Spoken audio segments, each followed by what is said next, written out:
Commodore goes portable. IBM introduces the XT. And Nintendo shows off the Game & Watch. These stories and many, so many more on this episode of the Video Game Newsroom Time Machine. I've been waiting a long time for a chance to say this. Stop the presses. Requiescat in pace. Makes him crazy, man. What is a man? It's me, Mario. What a mess. Get over here! Please save me.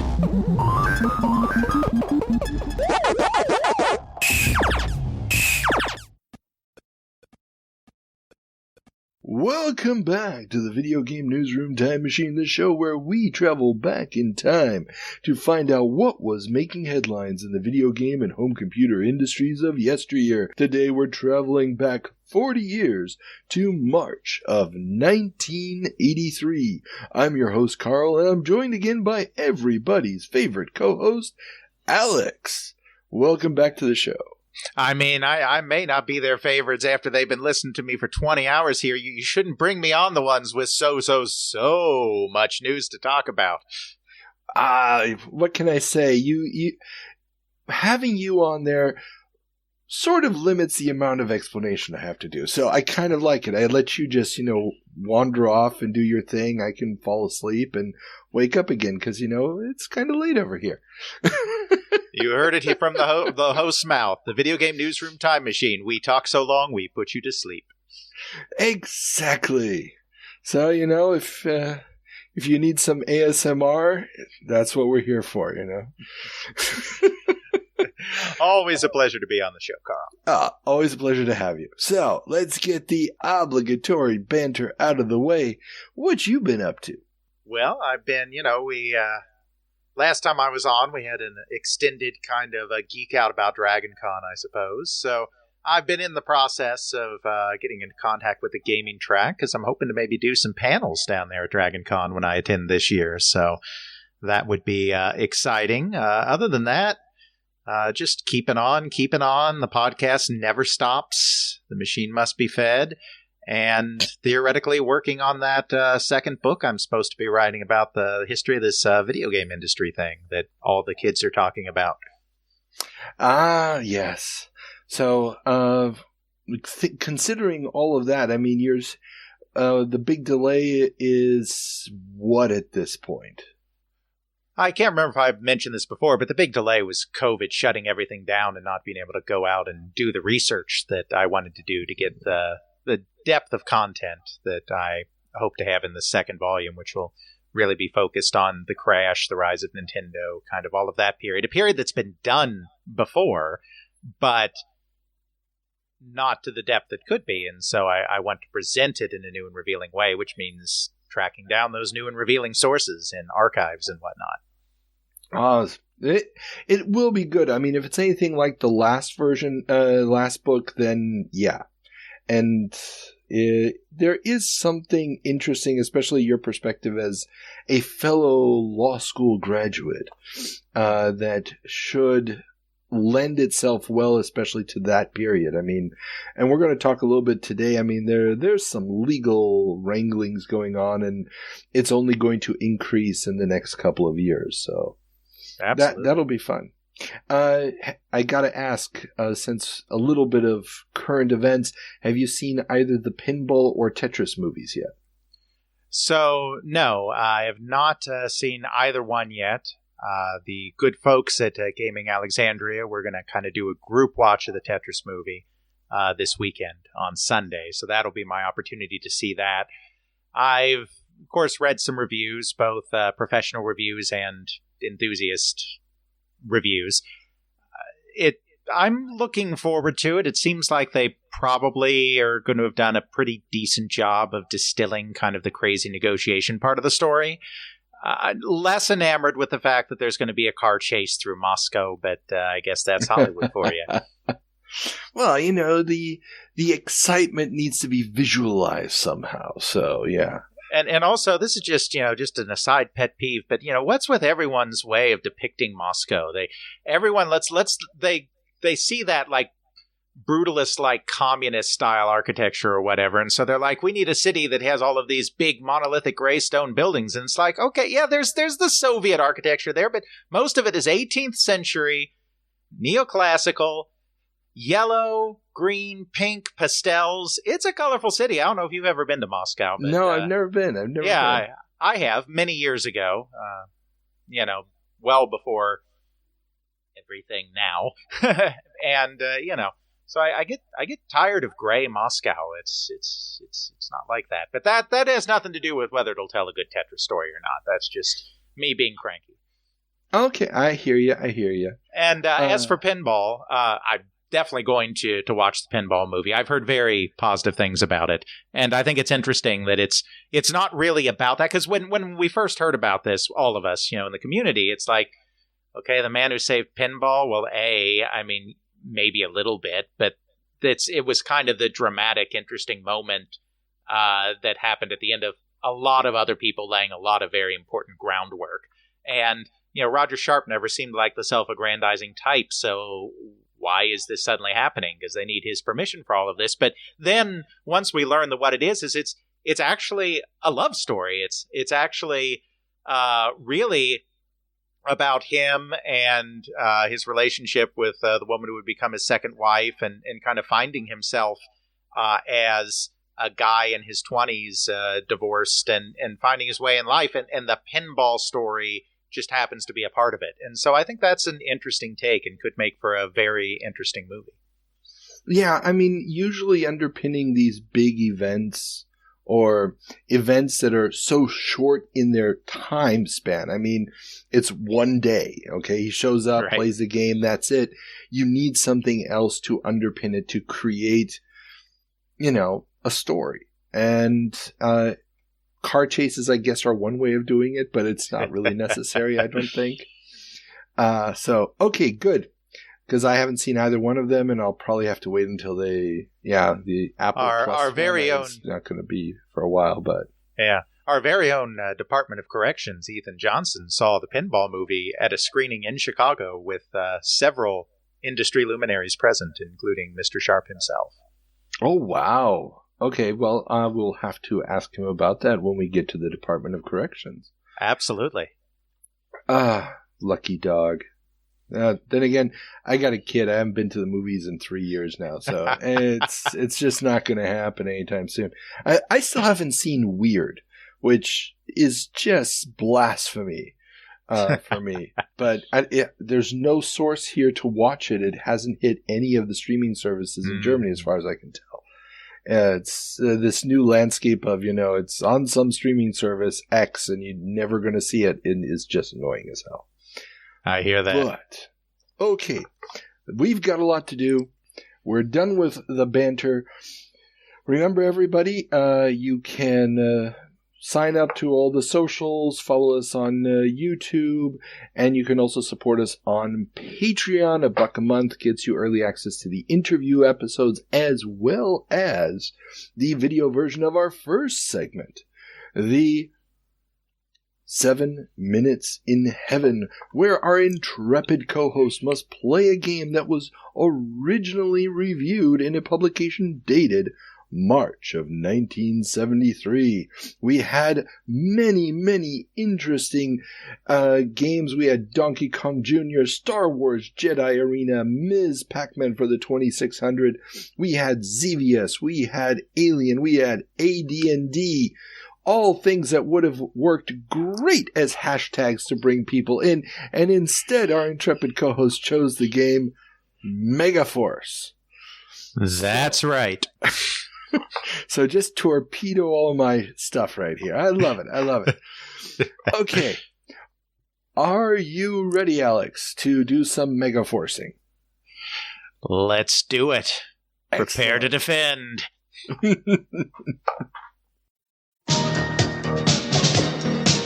From the director who brought you Smokey and the Bandit, Hooper, Cannonball Run, comes the ultimate spectacle.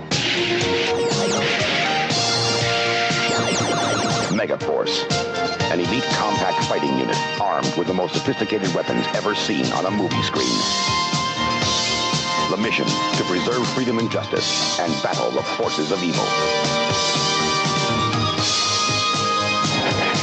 The good guys always win. Even in the 80s. Megaforce.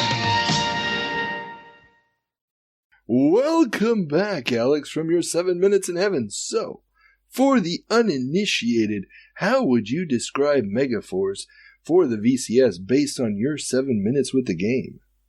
I would describe it as Scramble meets Defender if both of those games were absolutely terrible. So it's the offspring that has to take the short bus to school. One could say it that way. It's got kind of the world of a Defender, where you're moving back and forth in a constrained space. And it's got more of the gameplay of Scramble, where you have missiles launching at you off the ground, you have things coming at you in the air, you have to bomb fuel tanks to keep moving forward, but you're in a constrained space like in Defender. But instead of defending things, even though the word defend kept flashing for no reason I could tell, you're having to blow up the enemy base. And it's the controls are very janky. The turn is not very precise. You can turn back and forth as in Defender, but of course using the joystick, not buttons like Defender. Only one button. And so the controls are kind of very janky. There's inertia, even though it's a motorcycle on Earth. I mean, this isn't supposed to be like computer space here, guys. So there's not enough inertia on the turns. It's very floaty and frictionless, which causes you to lose half a tick and sometimes run into something.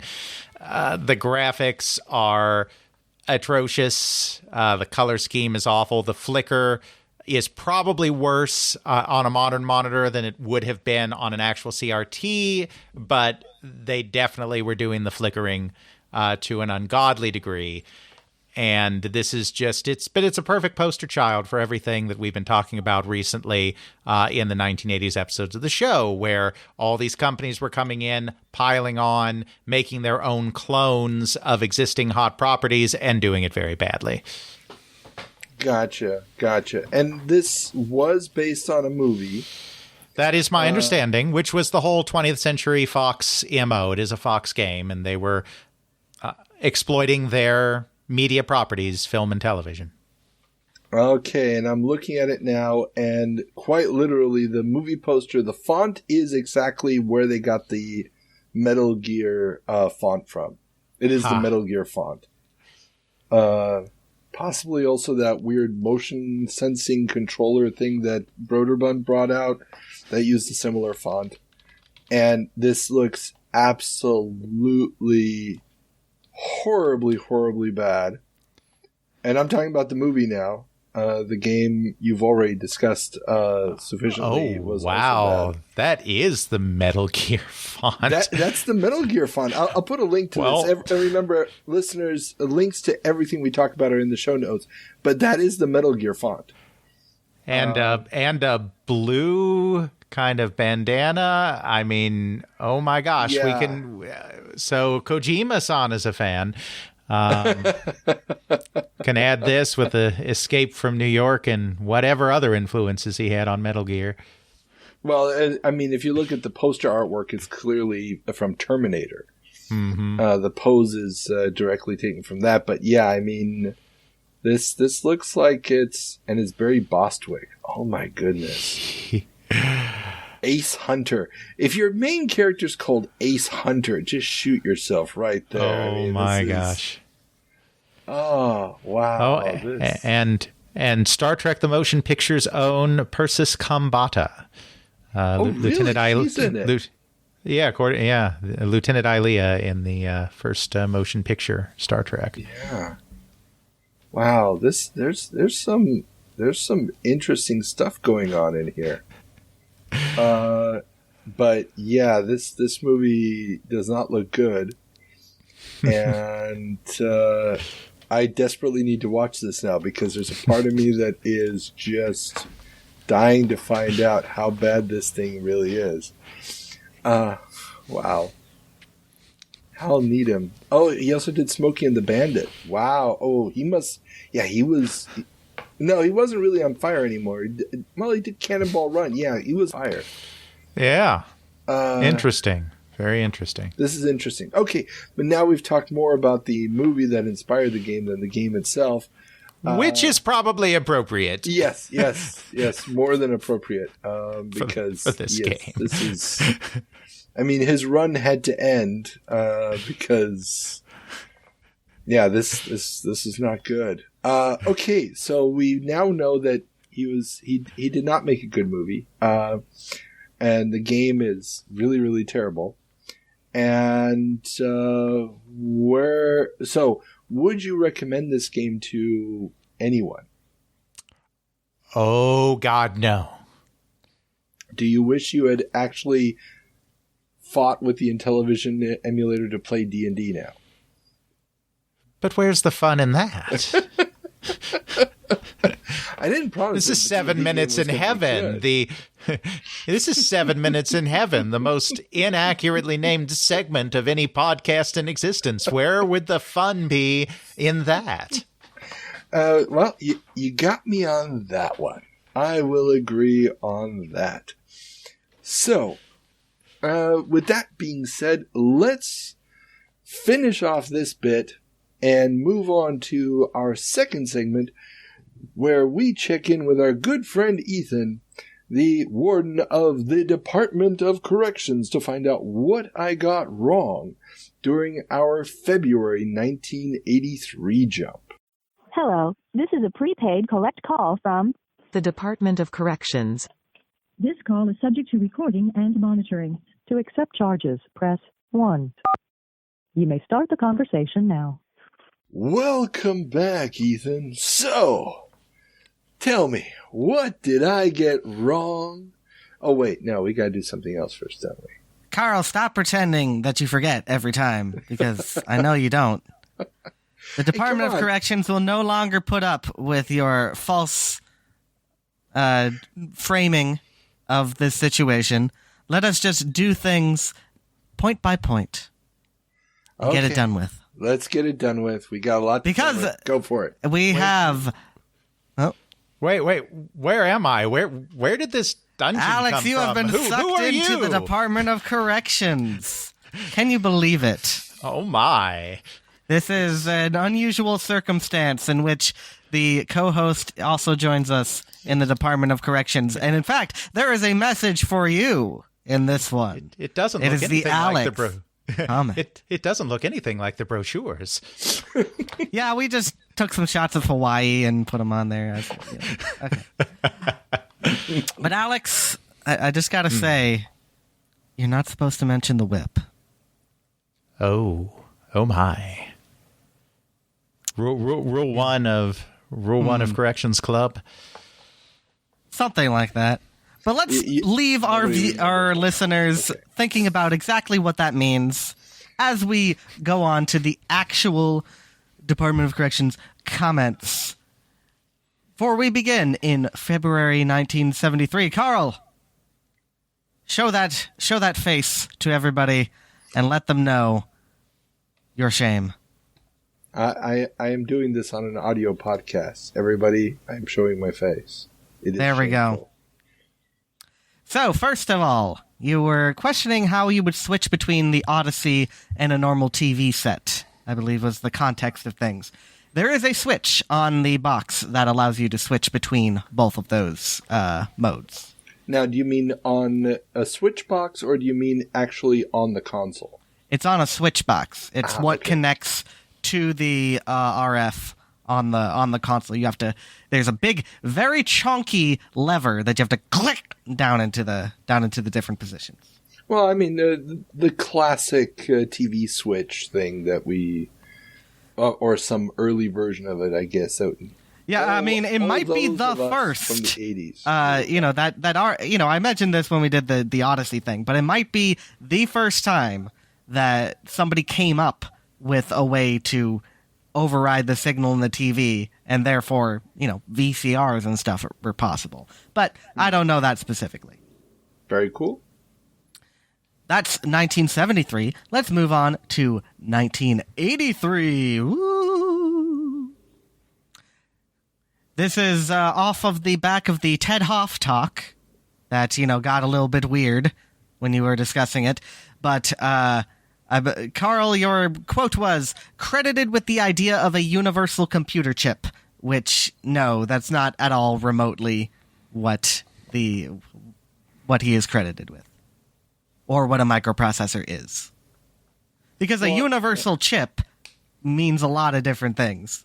A processor is not necessarily universal, and there are other things that you could put in that category. Well, my understanding of what Hoff ends up doing is, instead of, because it's all about that calculator chip that a Japanese company wants from them, and his idea is, if we just make the chip general enough, we can solve all these mathematical problems instead of through software, as opposed to individual chips for the different processes. And that is what opens up the gateway to, let's just make this a generic chip and worry about the software to do it, which essentially creates what you would call a universal computer chip, or a chip that you just write a program, and so the same chip that can do your word processing can also suddenly play Street Fighter. You can run that's his idea. Programs off of things that are not necessarily a consolidated chip. You can make a computer that functions as a processor without a single chip. So saying it was the idea of a universal computer chip, no, it's just he consolidated the process into one spot. They were going to program it regardless. Yeah. It was also technically a 4-chip set. There is enough memory on the 4004 itself to qualify as a microprocessor with its own memory cache, but you needed 3 daughter chips to actually do much of anything with it. Yeah. But I mean, most microprocessors, you need chips, functionality chips to help with it anyway. So I've never considered that a good argument. But this was a chip set. No, it's a real microprocessor, but it's general purpose, but that's a little different from like universal. Well, okay, and universal is probably the wrong word. What I meant was general purpose. So, okay. Yes. Yeah, so that's Carl, what I meant with it, general purpose. The words got all mixed in your mouth. Yeah. Give yourself a good slap on the cheeks. It was late. It's a technical correction, the best kind of correction. Exactly. Indeed, here in the Department of Corrections. Straight. Always keep the record straight. All right, next up, you mentioned the Sega character cabinets, and those did also come out in Japan. Also in Japan, or only in Japan? Also in Japan. Ah, I'm not 100% sure whether or not they came out in the United States ultimately. They were showing them off. I've never seen them. But you did ask if they came out in Japan, and yes. Yeah. So this is why I couldn't find pictures of them anywhere. That's what was. There is a flyer, an English language flyer that showcases them. Oh, very cool. Okay. Another Sega correction. You said TACScan. I believe you spelled it out, but it is TACScan is what you said, but it is TAC/scan. But just say TACScan. Gotcha. There's a funny story behind that name. Read the book. Which book would that be? Please tell us. It's not done yet. So. Okay, your book, which is coming. Yes, okay. my book. Good. Then the Star Trek Strategic Operations Simulator. It was technically a tie-in to Wrath of Khan. So that was, I believe, you were talking about the ways that they were attempting to tie in their properties, as Sega was trying to do for their home stuff. Technically, Strategic Operations Simulator was a tie-in, and for Star Trek 3, they were going to do a real tie-in that was going to be featured in the movie, but that never ultimately happened. I'd love to see what the plan was. How do you feature a 1983 arcade game? Well, it was going to be a Laserdisc game, for one. Okay. And I do have all of the on my blog. I have all of the planning documents for that. That was the one thing. Send me the link to it so we can put it in the show notes. All right. When you said that originally, the thought was immediately the scene from Spaceballs with the instant video cassette, They're like, where are we now? Now. What do you mean now? And they're looking at the camera and seeing them. Yeah, I love that scene. So that was my first. I mean, you can't go wrong with Spaceballs. But no, we're not talking about Spaceballs. How about we talk about Spectra Video? Their MSX model, it did come out in the U.S. Oh. As MSX or under the Spectra Video name? Oh, cool. Yep, it was. Well, I mean, it was under, they were selling it as a Spectra Video computer, but it was MSX compatible standard. Okay, very cool. Very good. And now this correction I wrote before I went and saw The Thing. It relates to the pinball movie, the Pinball, the Man Who Saved the Game. We just have you watched it yet, Alex? I have not. Okay. Well, I can tell you that one of the things about the movie is that they do include the MAA, the people who were actually, pushing for the lift of the ban in New York City. It is not just the sole hero story of Roger Sharp. What is the MAA? No, just for our listeners. Music. I know what it means. Something Association. Association of America, I think. Okay. Yeah. Mothers Against Aardvarks. I believe it was the Mothers Against Aardvarks. Thank you, Alex. But yeah, the movie, I will have a review up in the next few weeks after we watch Tetris. It's not coming soon. But it's not bad. So take it as you will. Cool. A glowing review. There's qualifications, but it is still not bad. I like how he said, it's not bad. And you're like, a glowing review. I mean, that sounds like it's kind of middle of the road review to me, but. I was then we have to be facetious. Okay, yes.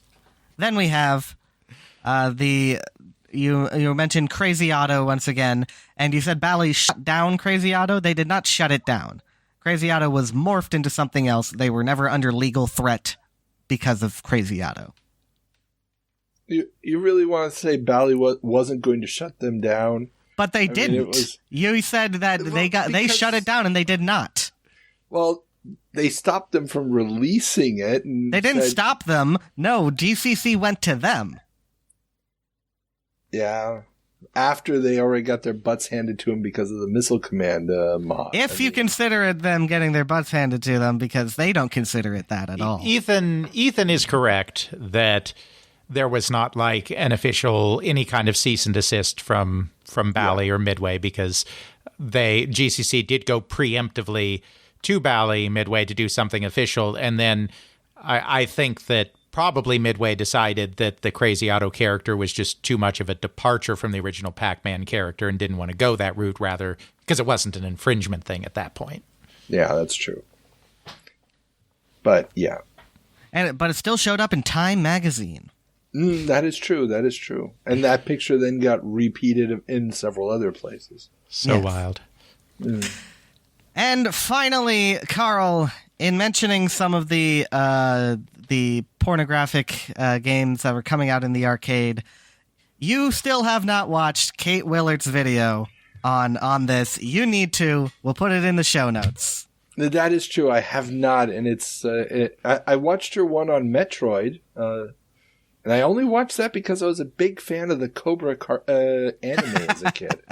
And I was just like, oh, they're talking about Cobra. Cool, I'll watch this. Oh, it's about Metroid. I don't care. No, okay. Come on. Sorry, not a Nintendo kid. It really was not that interesting. But I know. Alex is looking with this despondent look on his face. I'm just like, okay. So we'll put that in the show notes. Yeah. And that'll wrap it up for 1973 and 1983 February. Carl, you've taken your lumps. Now swallow them down. Excellent. Ethan, as always, thank you for your service. Yeah, bye. Well, so I guess, I mean, it was charming for a dank, blood-soaked dungeon. My first time. Never been. Yeah. I mean, you kind of get used to the smell after a while. And there's one or two of the rats that I've given names to, so it's quite pleasant after a while. You go back there, you spend your few minutes, then you leave again. Yeah, but I would like to retract my previous statement. I have been assured there are no whips involved in the Department of Corrections, and I gravely regret the error. And I'm sure that will come not to haunt you at all in the future. Okay, we're done with all of our prereqs. It's time to turn on the time machine. And before we head back to March of 1983, we need to head back, all the way back, to March of 1943. And unfortunately, we don't have any sound effects for this, so just imagine, somebody doing a little dun dun dun dun dun dun dun dun dun buy war bonds. Okay, Alex, what's our first story? I know I would have bought war bonds if I had heard that commercial. And speaking of war bonds, everyone's favorite war bond salesman, Uncle Sam, wants your pinballs. The U.S. Army has requested 70 pinball machines to be converted for use in technical training and aptitude tests, as they will help potential technicians learn to work on electromechanical devices. New York District Attorney has said that he has 10 tables that were seized to give them. So, yeah, didn't destroy them all yet. Still had a couple left over for the next bonfire, and yeah. Yeah, that's very interesting. I know nothing about this other than what we've discussed, but, they were trying to figure out military uses for anything and everything, so why not? Well, I mean, considering that, they've got all the relays on there, there's little light bulbs, so if you get it right, you get feedback on it. It just makes perfect sense. And Gaming Alexandria helped out here. Somebody quite nicely posted a link to an article talking about this that's in the show notes. And yeah, I mean, they were actually just using it, to train people on how electrical relays work. Yeah. Because that's what was already in here. So, very cool little twist after they've destroyed all the pinball machines. So they'll probably get at least 70 together, but the thousands that have already been destroyed, as we've reported on here in the show. And dumped in the river. Such a lovely ecological purge. Oh, geez, yes. Okay, well, let's keep moving. Now we're moving forward 20 years to March of 1963. Oh, I thought you were going to take a pause to be like, toot, toot, toot. Oh, no. I'm That's why. What would have been music in 63 is like something like downtown when you are lonely. And that's enough before we get DMCA'd. Instead, let's focus on Raytheon. Introduces infrared wargaming weapons. Raytheon has introduced a line of infrared-enabled weapons for use in military wargames. The devices will allow wargames to be conducted while registering hits, automatically disabling weapons of fallen units, and distinguishing between weapon types to prevent underpowered weapons like rifles from taking out tanks. So what you're telling me is the Army was playing laser tag. Exactly. That was my thought when I read this, and I was like, damn, that's kick-ass. So, beautiful. Yes. I couldn't find anything more on this. This comes from an article in Popular Electronics. But, yeah, it's just pretty kick-ass if the system actually worked. And, yeah, now I want laser tag with tanks. That's all I got to say. Okay, let's move forward another 10 years, and we do have a sound effect for this one. So, March of 1973. The marriage of traditional pinball machines and computer technology. 1973. Unsavory type of play. Welcome back to March of 1973. What's our only story, Alex? Japan's computer industry is on the rise.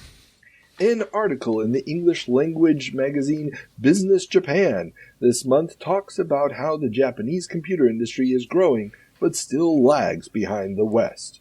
While some practical issues such as the vast number of characters are an issue, one of the big factors they talk about had held the industry back until recently was the dominant position of the abacus in day-to-day business. This ancient counting device was even used for a long time by accountants to check the results of computer calculations, especially when labor was still cheap. Yeah, that's very interesting. It makes sense when you stop to think about it, but I would have never considered that even in the 70s, the abacus still had such a hold on Eastern countries. But why not? Because, I mean, if you really know how to use an abacus, I mean, you can motor with one of those things. Oh, yeah. Have you ever seen the Netflix show Agretzku? Mm-mm. Oh, my God. Okay, number one, and this goes for the listeners as well, one of the best TV shows of the last 10 years. It's on Netflix. It's from the same company that actually created Hello Kitty. And it's done in a very similar style, but it's actually a very real-world foundation. I mean, slightly overdone, but it's these cute little animals, but it's about this, woman in her 20s who's working as an accountant in this mid-range corporation and just having to survive life in Tokyo, in modern-day Tokyo. So what you're telling me is this is not like the time you recommended I play Double Dragon on the Commodore 64. No. I recommended that for my own amusement. This is for your amusement.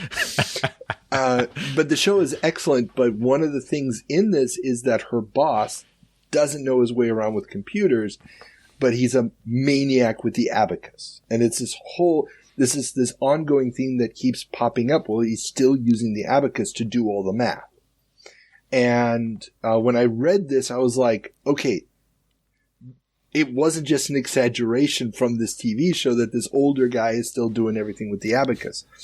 Yeah. And it's very cool to get this side of it.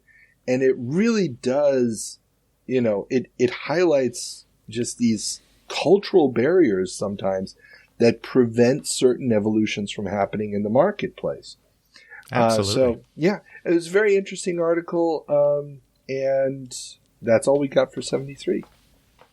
So, let's turn on the time machine one more time and head back to our main event, March of 1983.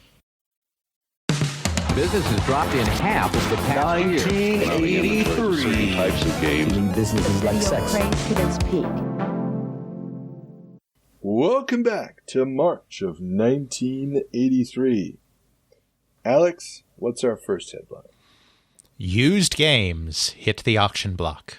With a glut of arcade games in the pipeline and ever more quickly fading popularity of hit titles, pricing used equipment has become increasingly difficult. Enter the auctioneer. Major distributors like C.A. Robinson in California, as well as new companies like National Amusement Game Auction, have begun staging massive auctions of used coin-op machines.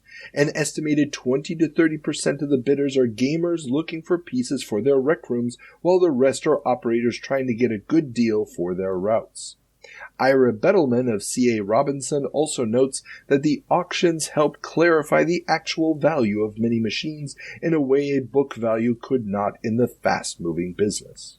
Yeah, well, I mean, this is really just showing how much the coin-op industry is starting to fall apart. Obviously, it's being portrayed in a positive light here, but you had the turnovers become so ridiculous where games fade from popularity after 1 or 2 or 3 months, and then you have to rotate them out. And in the old days of the coin-op industry, the very old days, pre-video, the way it tended to work is the hot games would go in to the prime locations, and then they would be rotated to that operator's less prime locations, and then they would be traded in for new equipment to the distributor, and then maybe the distributor often didn't know what to do with them, but maybe the distributor could then pawn them off secondhand to somebody else who has even less desirable locations, and you could rotate a piece for a very long time, even after its initial hit phase was over. And its hit phase tended to be longer than the video game hit phase as well. But that's not happening anymore. You're having turnover happening every 2 to 3 months, and you can't rotate the old games. You can trade them in, but then you can't do anything with them after they're traded in. And so nobody's able to buy new games anymore, but you also have all these old games piling up that you have nothing you can do with because rotation is not an option. And the coin-op industry is finding itself in an existential crisis because its traditional distribution methods and sales methods that have worked for decades no longer apply. Exactly. And we've talked about this on the show before, that one of the ways to rotate those machines, those less desirable routes, were rural routes. Mm-hmm. But now with television and everything else going on, the people in the countryside don't want to wait a year or two to get their Pac-Man fix. They want their Pac-Man fix at the same time as people in the cities. And the last resort traditionally was sell the shit across the border to Mexico. Mm-hmm. And then from Mexico, it would go down through the rest of Latin America. That is also over with. The gamer in Mexico wants to play his Pac-Man at the same time as everybody else too now. So, and because the boards are coming from Asia, it doesn't have to go through the United States first. They can ship it directly to Chile. They can ship it directly to Venezuela or wherever. And so, yeah, you're right. This is an absolute breakdown of the way the mechanisms work. These big pieces of furniture, like operators love to say, they're not in the video game business. They're in the furniture moving business because they move them from place to place. Needs to find a new method of doing business. And that is why finally, distributors embrace conversion kits. It looks like the long anti-conversion kit stance of distributors may be thawing, with many large players stocking the new units and even organizing demonstrations of the units for operators. Yeah, and we really don't have to say anything more about that headline because, they go hand in hand. That finally breaks down the resistance. Now that the entire industry is literally falling apart, they're willing to embrace the extreme of kits and take the hit in per unit cost just to stay in business. Exactly.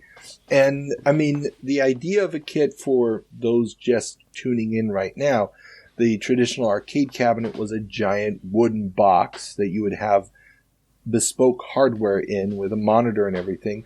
And the kit is now, take out the guts of the computer, replace it with a new board, maybe some new decals, some new controllers, and you had a new game, but you didn't have to buy a whole new box. You didn't have all those extra expenses. And, and the distributors didn't want to do it because it just meant instead of selling a new $2,000 box, they were only selling you a $300 board, and that just didn't seem like a good business deal to them, but there's simply no option left anymore. Absolutely. Even though the business is falling apart, it always takes a while for these kind of effects to trickle down and for everyone within the marketplace to realize what's going on, which is why, despite all of the chaos going on, Chuck E. Cheese breaks records. The 1982 annual report numbers are in, and Pizza Time Theater has made bank in 1982.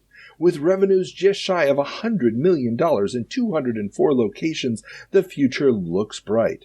The company is looking to expand to England and France after launching franchises in Hong Kong, Canada, and Australia, and the expansions into additional areas such as the move into video game manufacturing that we discussed a few months ago, and a new Chuck E. Cheese Computer Learning Center initiative, which offers kids 7 to 9 6-week-long computer programming classes and gives them access via magnetic cards to extra rooms equipped with Apple IIe computers. Yeah. So 1982 was a Jekyll and Hyde year because it was really in the middle of the year that things stopped. So basically what's happening here is Chuck E. Cheese was continuing to grow like crazy in the first half, and things hadn't gotten so bad in the second half yet that it affected their annual figures. So they were able to spin. It's very similar to what Activision did on the console side, where they had a great 1982, but their fourth quarter was actually a big warning sign. They just kind of tried to sweep the later quarters under the rugs and tout their overall financial earnings for the year.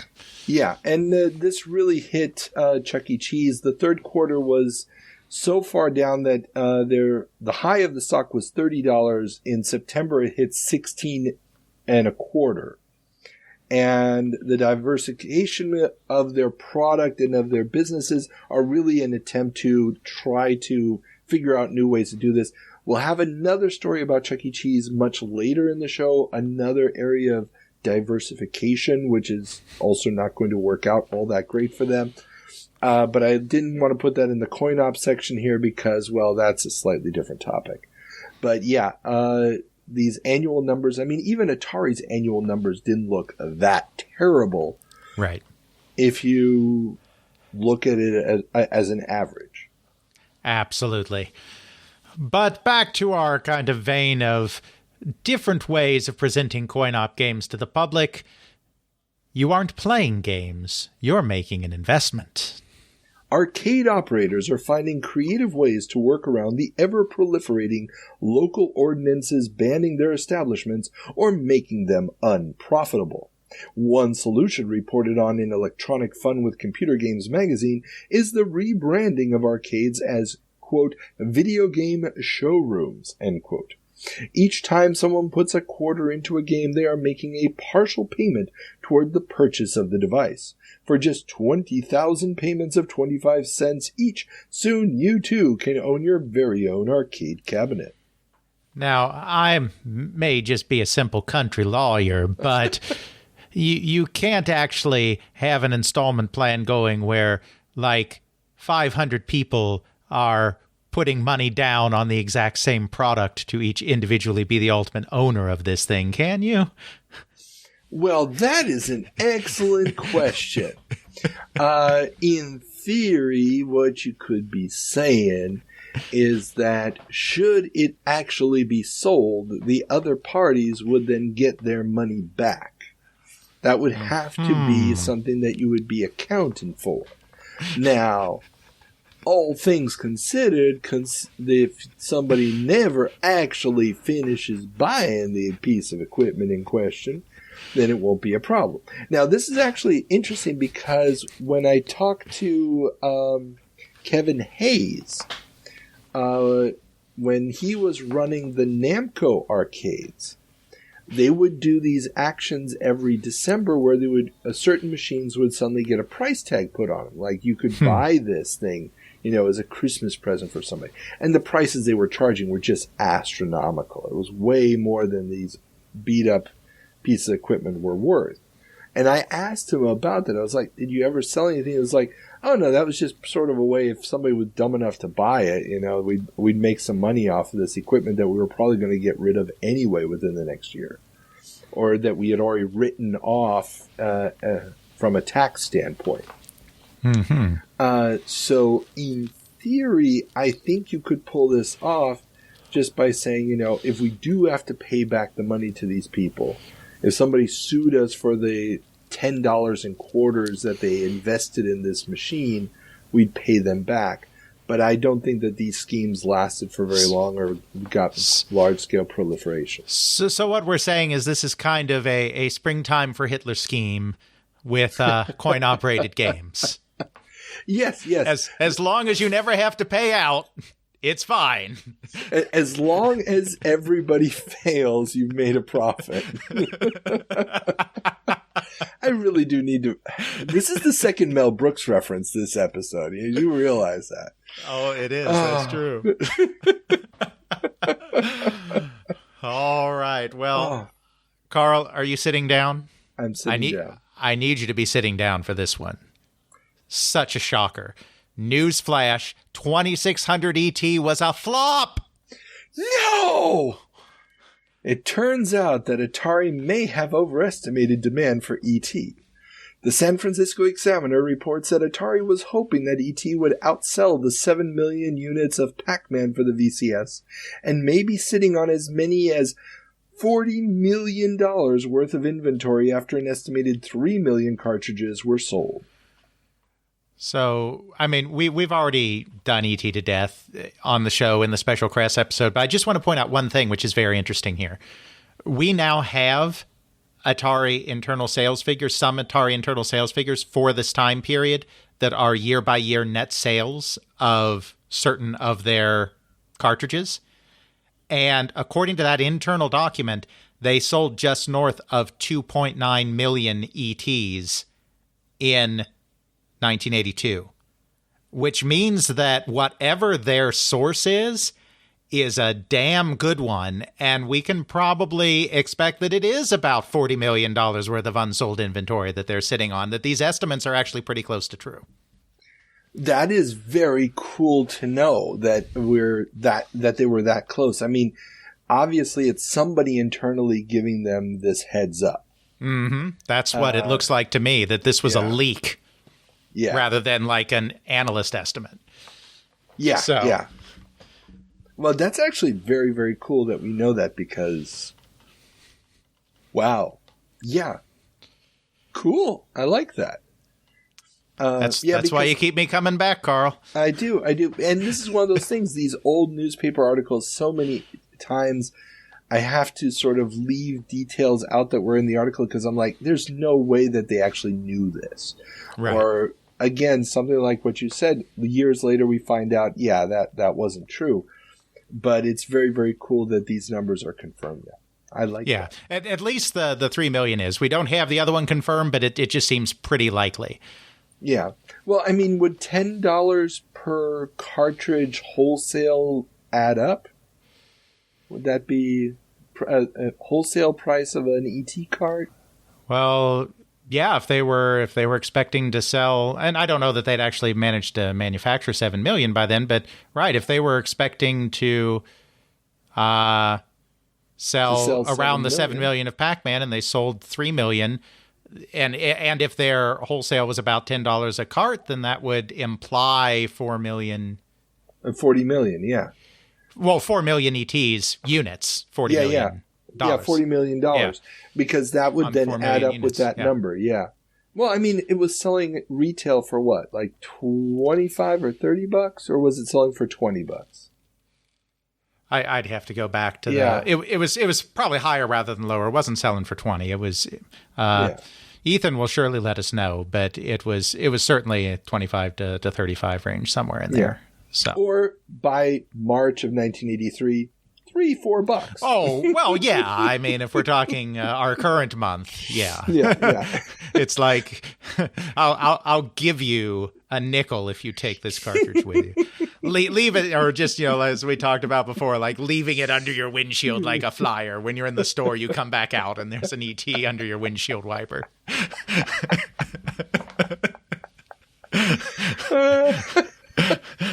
And, you probably weren't just getting those ETs under your windshield wiper because the great cartridge discount has begun.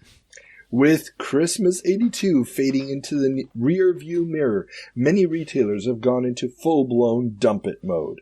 According to toy trade magazine Playthings, some retailers are dumping Atari product altogether. Intellivision is also getting the boot in many locations, and the only contender for 83 seems to be ColecoVision, which keeps selling well in large part thanks to its Donkey Kong pack-in.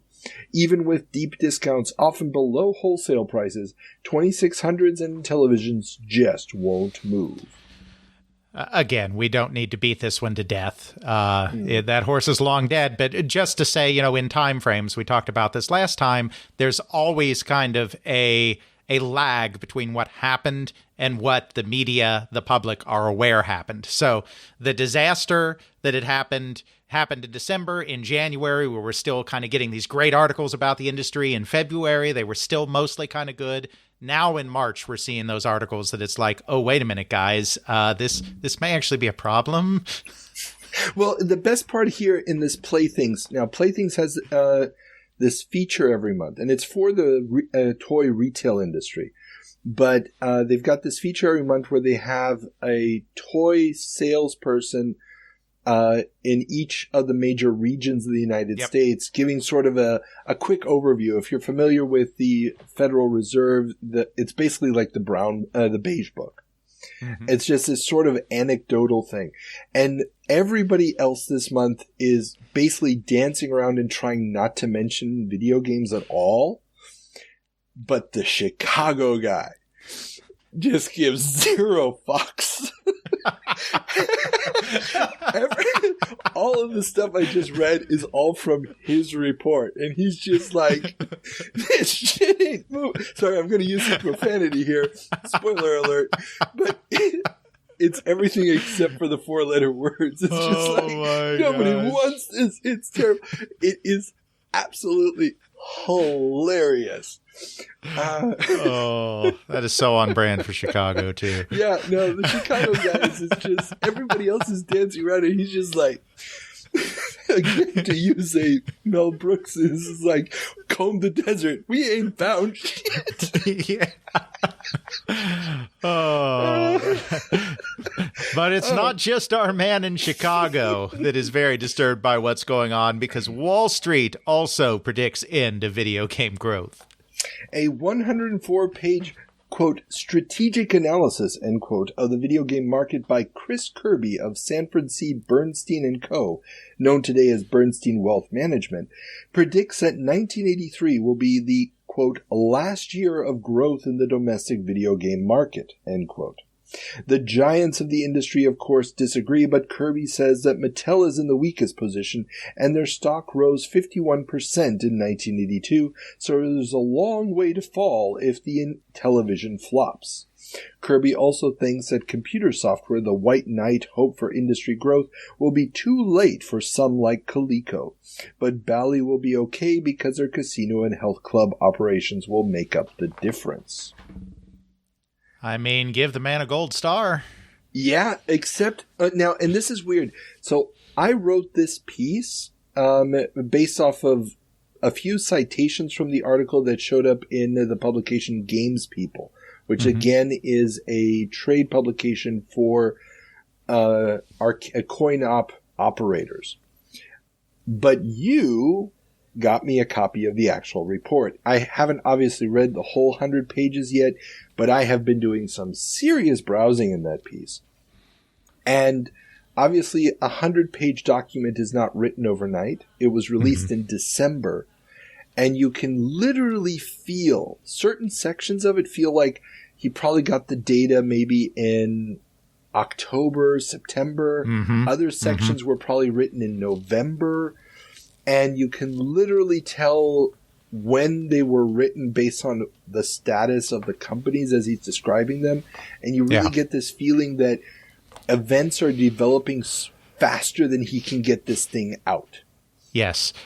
Because he's still talking about 1983 being the last growth year. So what I think he missed, what he really missed, was the discounting. I don't think anyone expected the market to discount nearly as fast and nearly as hard as it did, because in overall cartridge sales, 1983 was the peak year. But of course, so many of those were sold at a discount that on a revenue basis, it was already starting to collapse. And so my guess is that discounting piece is what even he did not see coming. And that makes perfect sense. I mean, it's just... And I don't think he had a good estimate of just how much product was manufactured. I think that's... And again, I haven't gone too deep into it. I'm still going to be doing that over the next couple of weeks. But yeah, he is so on... His assessment of Mattel is so perfect. It's like their entire ad campaign was, we're going after the more affluent people because their system costs more. It's all about the graphics are better. Plimpton is exactly that person. And the ColecoVision is basically undercutting them on every aspect. Better graphics, better processor, cheaper price. Not counting rebates and the crazy stuff Mattel does to stay ahead. Of course. But Mattel is, and then he says Mattel is just too old-fashioned, too hard to maneuver. They won't be able to change gears fast enough, and the Aquarius is not going to appeal to the same audience as the Intellivision because it's just too cheapish. It's, as opposed to, I mean, those same people that bought an Intellivision are also the ones sitting on an Apple II. They're not buying a VIC-20. And so, yeah. It's a fascinating look at it, and I'd love to know who got to read that prior to Atari collapsing. Mm-hmm.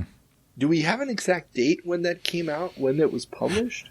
No, I'm pretty sure it's just the December 1982 on the cover is all we have. So, an excellent question. And, kind of a bad time to get that Mattel news because despite the fact that things are about to blow up, video games are increasingly dominating toy retail.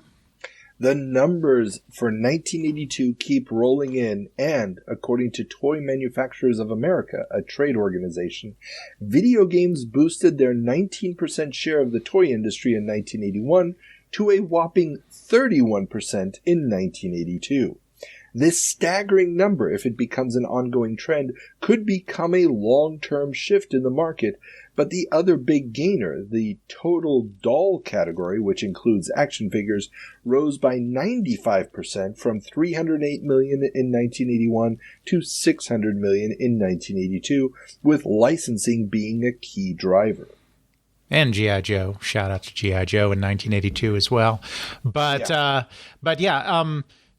The one thing I want to say here, because we kind of touched on this in our special Crash episodes, but at the time of this recording, Chris Kohler, respected video game author, tweeted out, because he had just recently read the book Toyland, which was a late 80s book telling kind of the history of the toy industry. And it has a brief section on the crash, and it couches it in terms of the toy industry, because it's a book on toy history, and Kohler tweeted out that, oh yeah, we have to remember that it was seen as a toy, and toys are fads, and so of course it crashed. And it's like, okay, I mean, you're not entirely off base. I'm not doing this just to dump on someone, but Toyland is a book about the toy industry, so it's kind of the same thing as if you're a hammer, everything's a nail. Of course, it looked at it in that context, but even with these numbers, even with the revenue being almost a third of the toy industry, we have to remember that video games are way more expensive than any other toys. So there is an outsized revenue impact by a relatively smaller amount of unit impact. The toy industry is really not ever all in this period on video games. Toys R Us is all in, some other retailers are all in, but it's a consumer electronics industry and electronic entertainment industry or whatever that is like dragging toys into its event horizon a little bit, but it's not actually a toy industry. And I think these figures kind of put that into context, because even with all the money coming in, it is only a third of the toy industry by revenue and less by unit sales. Of course. And one of the things that's popping up again and again in the toy trade magazines around this time is the talk about how the number of independent toy retailers is disappearing, is dwindling. Yes. How it's becoming harder and harder. Like they're grabbing at anything that's going to make them money. And we'll see another story related to this a little bit later in the show. And this idea that 31% of the revenue for 82 came from this one category, which is actually not even their business, where they are not the primary source for this product, where they don't get to control the big decisions, because that's going to the department stores, that's going to go to the electronic stores. And in 82, more and more the mass market merchants as well, the Kmarts of the world. Exactly. So I think that you really get a sense that the fact that this becomes 31% of their market, they're going to pivot very, very quickly away from it, because action figures are coming. Masters of the Universe is out. Strawberry Shortcake is out, which is huge as well, and so forth. Yep. So and Cabbage Patch is about to hit. Just about to hit, yeah. That was just shown at Toy Fair, so... Right. So, it's an interesting effect on the toy industry. But we have to remember, I mean, video games were not seen as part of the toy industry, and the toy industry was quite frankly terrified of video games. And they were in the early Nintendo NES period later, too, because for the reasons you said, they're sold to so many different types of outlets that it was so far out of their control. And yes, department stores back in the day sold toys as well, traditional toys. There were other vendors of traditional toys, but this felt like something that they had virtually no control over that was going to become their principal source of revenue, and they were essentially going to become slaves to it because they couldn't control it, but they couldn't say no to it. And that was a terrifying prospect of the toy industry in this time period. Yeah, and we've talked on the show about how home computers are having the same effect, only the cost of the hardware is going up even more. Yes. So, it's a more complex machine. You just don't plug it into a television set to demonstrate it. Now you need to know how to put in commands. So you're talking about an educational barrier for the staff.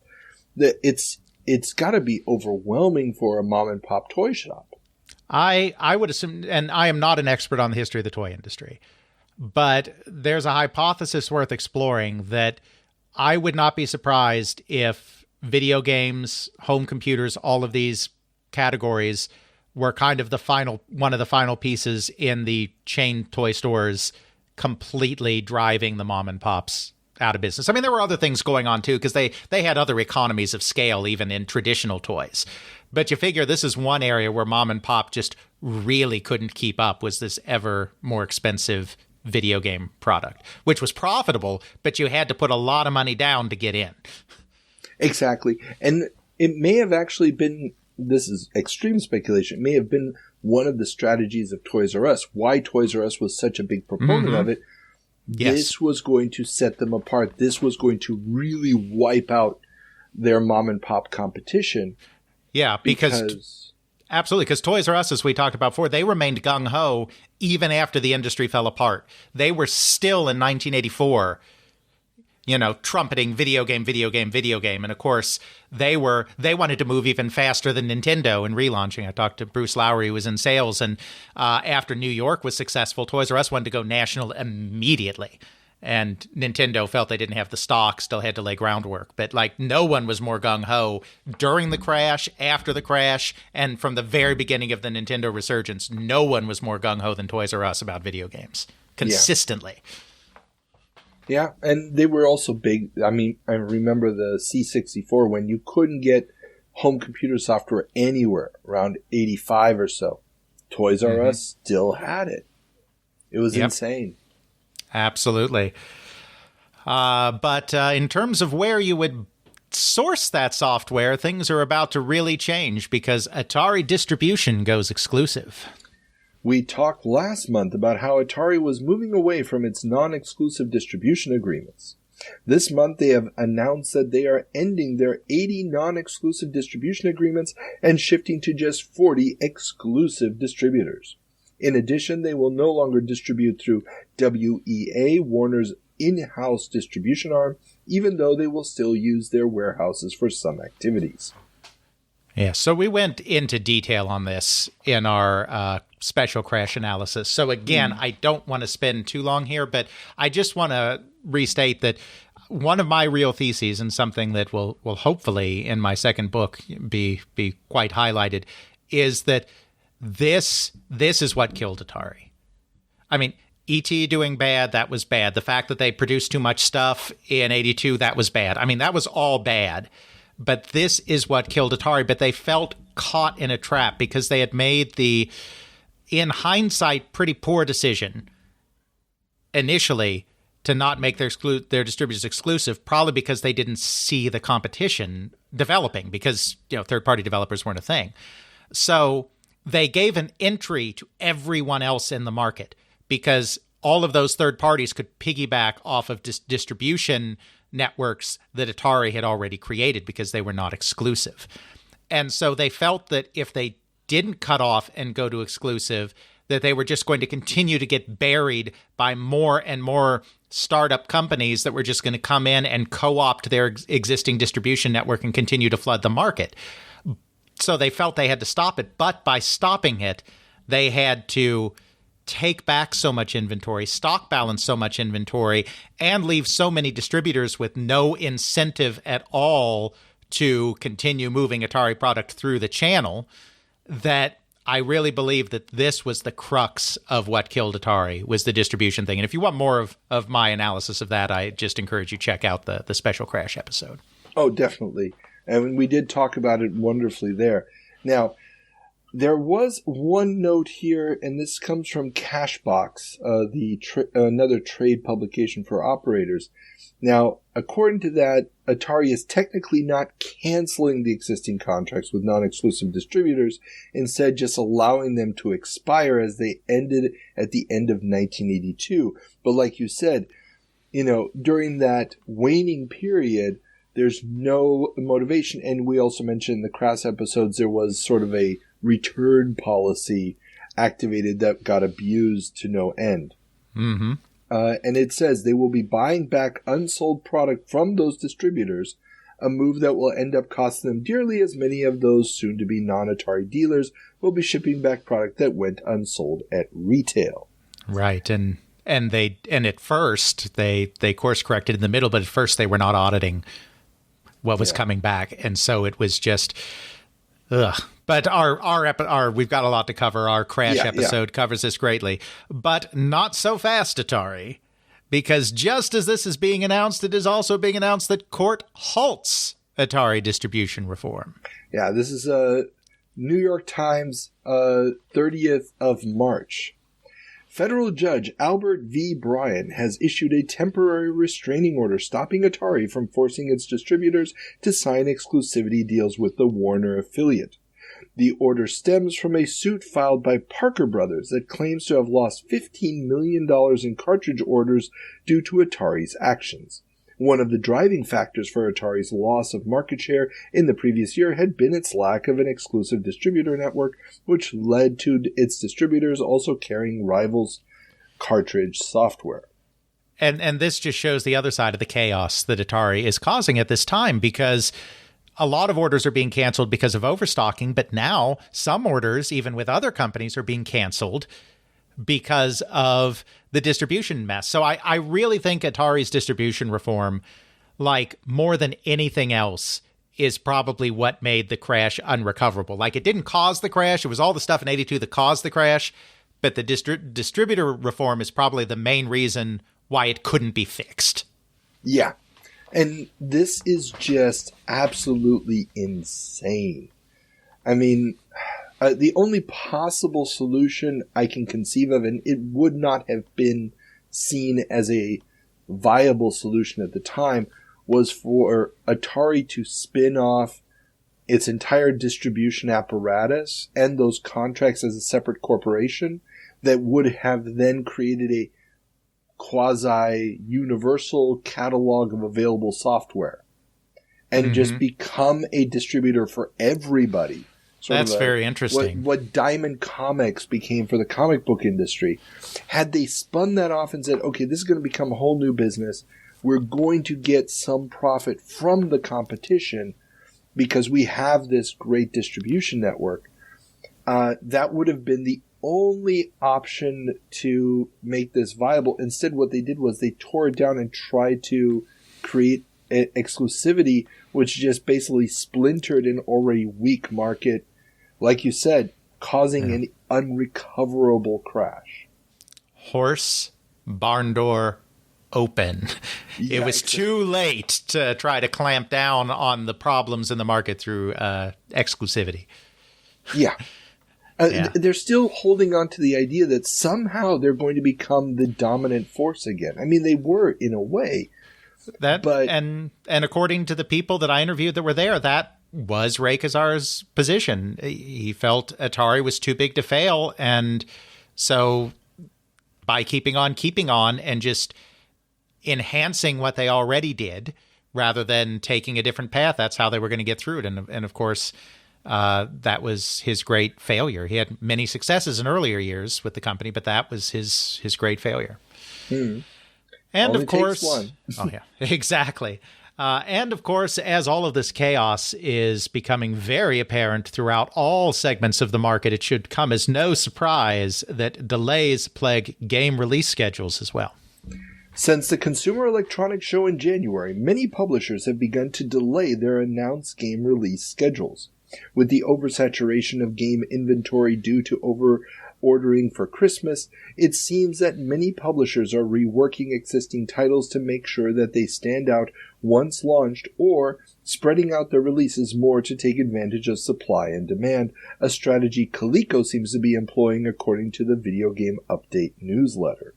Yeah. It falls apart so fast. I mean, there are companies that display at CES that, weeks later aren't even around or in the business anymore, which we'll be getting to. It's just events have overtaken everybody, and this is just another example of that. Nobody saw this coming, and so now the release schedules don't make sense based on the market. Yeah.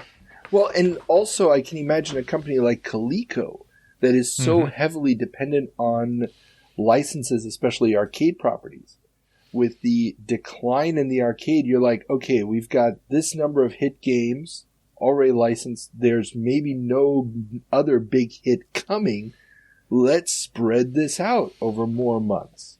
It feels to me like Coleco probably has the right idea here, but of course they'll be hamstrung by the disaster that is their Atom computer later in the year, which kind of derails any attempt for them to stay in the market. But it feels like Coleco has the appropriate response, and they also know, the other thing is they know that they're still moving systems. In the first half, we're not through quite the first half yet, but in the first half of 1983, they are outselling everybody. They're outselling Atari, they're outselling Mattel, and they still have buzz behind them. So that seems like the right model. We've got the hit licenses, we've got the prestige console. Let's try to spread it out and keep interest throughout the year. Exactly. And then let's release an all-in-one computing package for a cheap price. That'll really be the cherry on top of our triumphant march through 1983 in electronics. Yeah. They turn a console into a computer, but we'll talk more about that in a little bit. Absolutely. For now, speaking of consoles that eventually turn into computers, Amiga announces the power module. Nice transition there. You're on fire, by the way, today with the transitions. I love it. Well, thank you. Amiga has announced their power module for the Atari 2600. This add-on, like the supercharger, incorporates a new processor and additional RAM to expand the capabilities of the aging VCS and allow for software to be loaded off of cassette.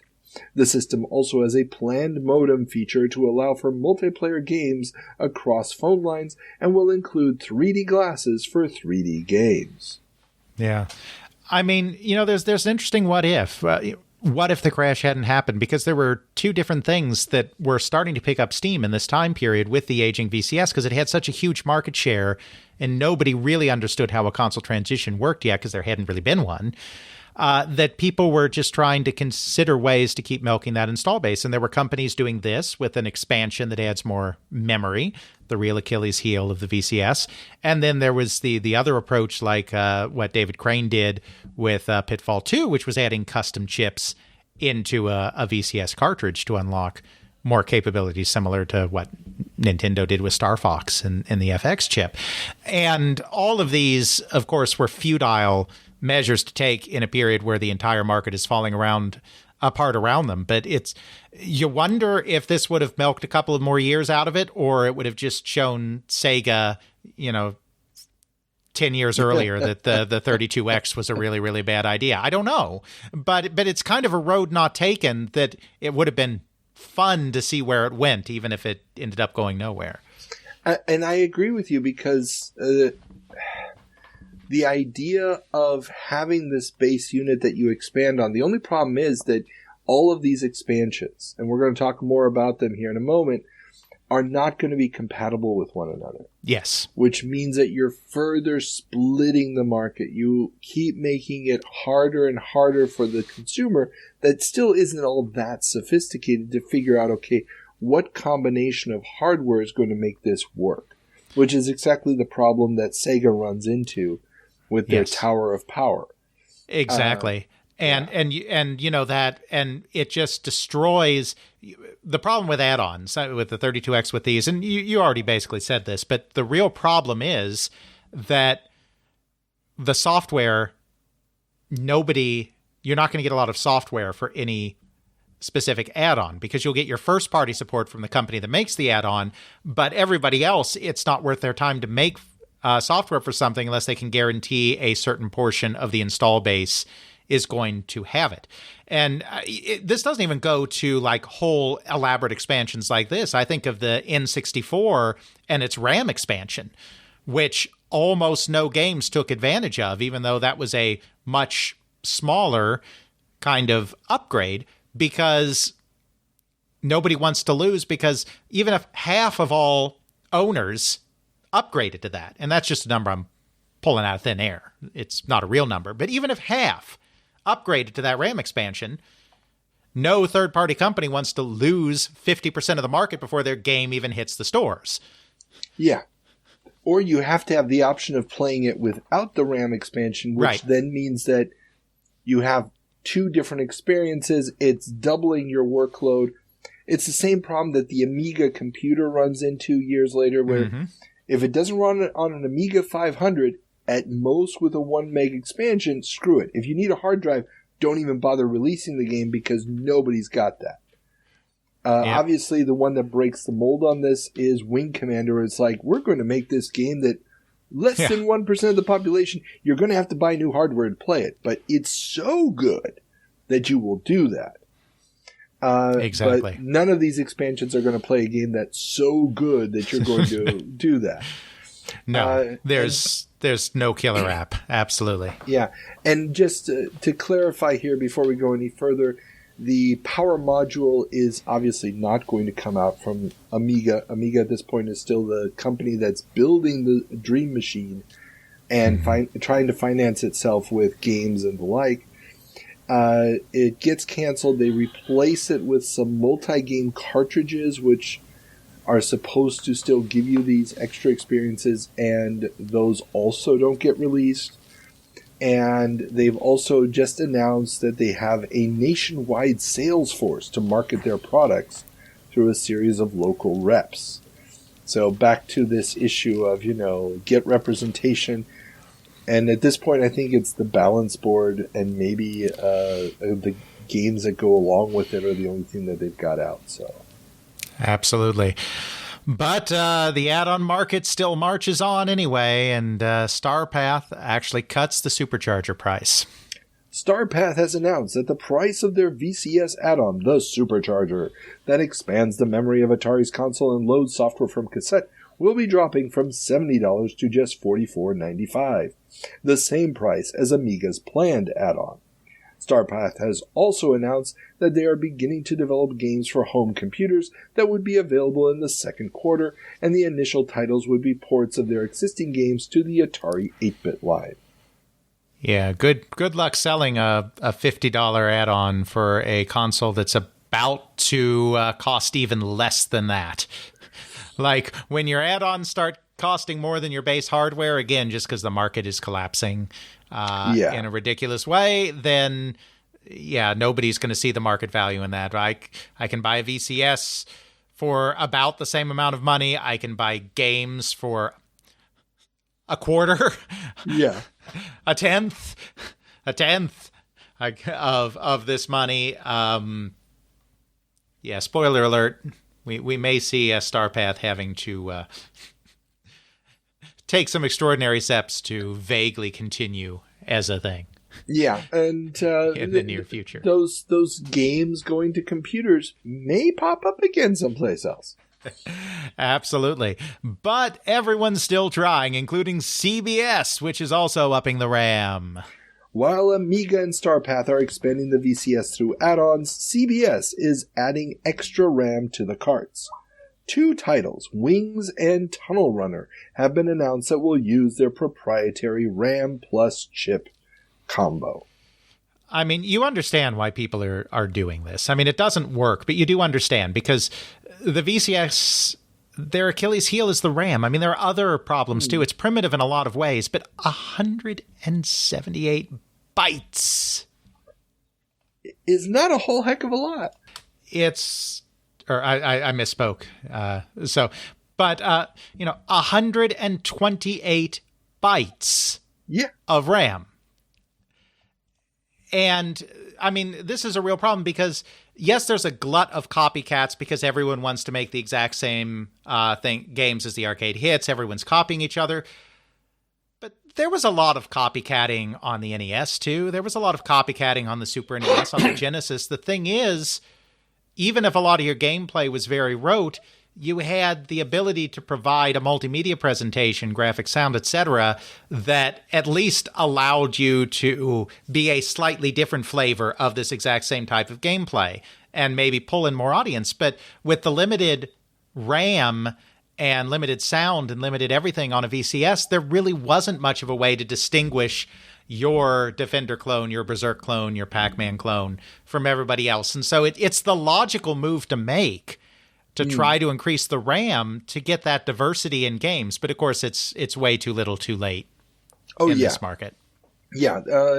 Had we not had the crash, had these products been in a quote-unquote normal environment, they would have done something. I mean, Tunnel Runner looks phenomenal. It's the only one of these two that actually hits the market. Wings doesn't. But Tunnel Runner, are you familiar with the game? No, I know that I've heard the name, but not. It's a first-person Pac-Man clone. Mm-hmm. You know, the one movement at a time, but it's relatively fluid. It's interesting looking, you know, and you got the monsters coming at you and stuff. It's very, very impressive given what this thing is doing, and it also gets them a patent. I looked up the patent for this. So there's a patent for how to interface the RAM in the cartridge with the computer system and basically go back and forth. And the guy who holds the patent on that, there's a link to the patent. I can't remember the guy's name right now. He's got this website that looks like he created it in 1996 and still there. But he's an engineer, and he's got a couple other patents to his name. So it's very, very interesting to see this. But yeah. I mean, and this was the right approach. I mean, this was a savvy approach, much more so than the add-on approach, because this worked with the NES. A 1983-1984 Famicom game and a 1989-1990 NES game are night and day difference. Yeah. And it's not just because people got familiar with the hardware, it's because they came up with more and more elaborate custom chips, both Nintendo's own very famous memory mapper chips, but also many of the other companies like Konami and Capcom were coming up with their own custom chips. And so there was actually more going on in an NES game near the end of its popularity than there was in the beginning because of custom chips. And something like that, if it had started sooner on the VCS than it did, may have been a way to extend that life cycle. But again, too little, too late. Everything's on fire. This isn't going to save you. Yeah, if the third-party publishing had started, let's say, in year 1 or year 2 of the VCS, we would have had this stuff happen in 80, 81 already. But it's happening already when the hardware is too damn old to keep going, unfortunately. I mean, well, you just did it recently on your show with the Koei episodes, what they added to make Romance of the Three Kingdoms work on an NES. Nobunaga's Ambition, but yeah. But they also, they presumably also did for romancing, but you're Nobunaga's right. It first was Nobunaga, and yeah, so too bad. Too bad, so sad. And speaking of too bad, so sad, Intellivision 2 doesn't like Coleco. Coleco has begun labeling their Intellivision-compatible carts with stickers warning consumers that they won't work with the revised Intellivision 2. The problem is not readily known, but both Mattel and Coleco have confirmed the compatibility problems and are apparently working on solving them. Yeah, I don't think there's a great conspiracy there. I think it's probably just, you're basing what you're doing on this version. There's another version. They're not very different from each other, but if you're relying on this one little teeny tiny thing no one thought anyone would rely on, then poof. So not really much more to say on that one. Yeah, just you cost reduced it and now it's not compatible. So exactly. So we'll move on to Milton Bradley Goes Multi-Platform. Yes. MB, makers of the Vectrex standalone console, have announced their entry into the VCS market with Star Trek The Motion Picture and a port of the arcade game Scramble. Both games had already been released for the Vectrex, and neither would see a release on the VCS. MB is also betting heavily on the TI-99, with 12 titles for that system on cartridge. This is after their acquisition of General Consumer Electronics, original developers of Vectrex, cost them an after-tax loss of $1.4 million. Yeah, I mean, that was a mistake buying in there. And the only thing that I would note here is their TI relationship goes way back, because they had at one point been working with TI to create a video game console before Vectrex, before all of this. Oh, really? I didn't know that. Yeah, Milton Bradley almost got in. They were working on a console and then decided against it in like the late 70s, like even before the revised TI-99 4A was the thing at TI. They were partnering on this, and then they decided not to go that route. There's a little bit of information about it online, not a lot. We haven't talked to anyone who was actually involved, but so it's no surprise that they decided to pal up with TI, but it was, of course, a bad move, too, with all of TI's problems. In which we will still talk about today. But yes, TI is imploding fast. Absolutely. Yeah. Oh, and just as a side note, since, everybody's doing the console-to-computer thing, but Vectrex, we talked last month, had announced a touchscreen. Well, that's now been delayed till 1984. And spoiler alert, that's never going to happen. Jeez, I was saving my money and everything. I was already starting to put my money away, and then you had to drop that one on me. Sorry. But speaking of big spenders, Data Age spends big on Journey Game. Journey Escape, the game where you help the members of mega rock band Journey escape their fans after a concert, will be getting a mega ad spend by publisher Data Age. $4.5 million, which will largely go towards a 30-second spot narrated by Casey Kasem of Radio and Shaggy fame, and play 40 spots per week on MTV concurrently with Journey Rock specials. Don't stop believing, Data Age. That's all I can say. Don't stop believing. Yeah. Have you seen these ads? I have not. There's a link to it in the show notes. It is worthy. It is very much in the vein of so many other ads, like the old Atari Mario Brothers ad. I mean, it's just, yeah. And the game is obviously garbage. But it is interesting to see they're spending so much. Virtually every magazine this month had a 2-page spread for this game that showed nothing of the game, but was just a giant picture of the band with text around it. And yeah, it's. I mean, we've talked about this story for the last couple of months, how this is coming from a company that was trying to revolutionize the way things work, and you're like, just concentrate on properties that could be licensed for video games and other media. And yeah, this is going to should be the end of that phenomenon. But absolutely. But Journey's not the only celebrities that are threatening to descend upon the VCS, because move over Custer, Leatherface is here. With Custer's Revenge no longer being sold, the latest lightning rod game is Texas Chainsaw Massacre, a 2600 game based on the eponymous film. The game lets players take the role of the chainsaw-wielding Leatherface as he tries to kill tourists. The Status of Women Commission, a women's rights organization, is criticizing the game that was shown at CES together with a Halloween-based title, claiming that the murder of women in the game is degrading and thus should not be sold. Wizard Video, makers of the game, claim that it is merely a faithful adaptation to game form of the film's events, and there is nothing as bad as Custer's Revenge in their game. This has nothing to do with Leatherface, but did this organization not realize that their opponents would be able to refer to them as the Sow Commission? Oh, wow. I just caught that. Status of Women. I almost want to think that it's an organization completely invented just to create buzz. But the funny thing for me on this was Custer's Revenge is so bad that you can now become a chainsaw-wielding mass murderer in a game, and it's still not as bad as Custer's Revenge. I know. It just knocked that one right out of the park.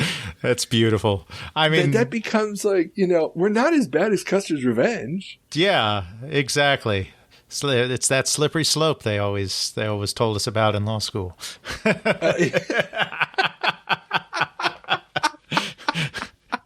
That's true. Oh my God, it is. It's the perfect example because they literally say there's nothing as bad as in Custer's Revenge. You're not raping a naked woman. Exactly. With a racial component added. No, so hey, take that chainsaw and kill those tourists. Yep. Absolutely. Totally messed up. Moving on, I have no good transition here, so I'm just going to say it. Vectrex jumps on console to computer bandwagon. Oh, I put this in the wrong place. I'm so sorry. No wonder I don't have a good transition, but here we are.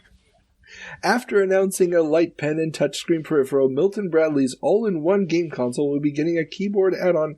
Wait, didn't we just talk about this? We did just talk about this. Oh, I am so sorry, everybody. There's too many stories this month. This is part of the Vectrex going multi-platform. You know why there are so many stories, don't you? This time around, it's the crash. It's the crash. No, it's not the crash. It's because of everything going on. It's because summer CES is to be the biggest yet. There's just too much stuff. That's true. Wait, there was one thing here before we get to that story, and I know that my transition, you ruined it. Oh my God! But the one thing now I remember why I still left this story in here, even though it's in the wrong place. Okay. So they announced the light pen and the touchscreen. Now they're going to do a keyboard add-on for the Vectrex. Yes. And it's going to have a programming software package to learn basic logo and a software for making music in games. Stay tuned for next month when we will be reporting that Milton Bradley and Vectrex will be offering you some prime real estate in Florida. Well, and they also have their own supercharger, same name as the VCS add-on that's going to, give you memory expansion.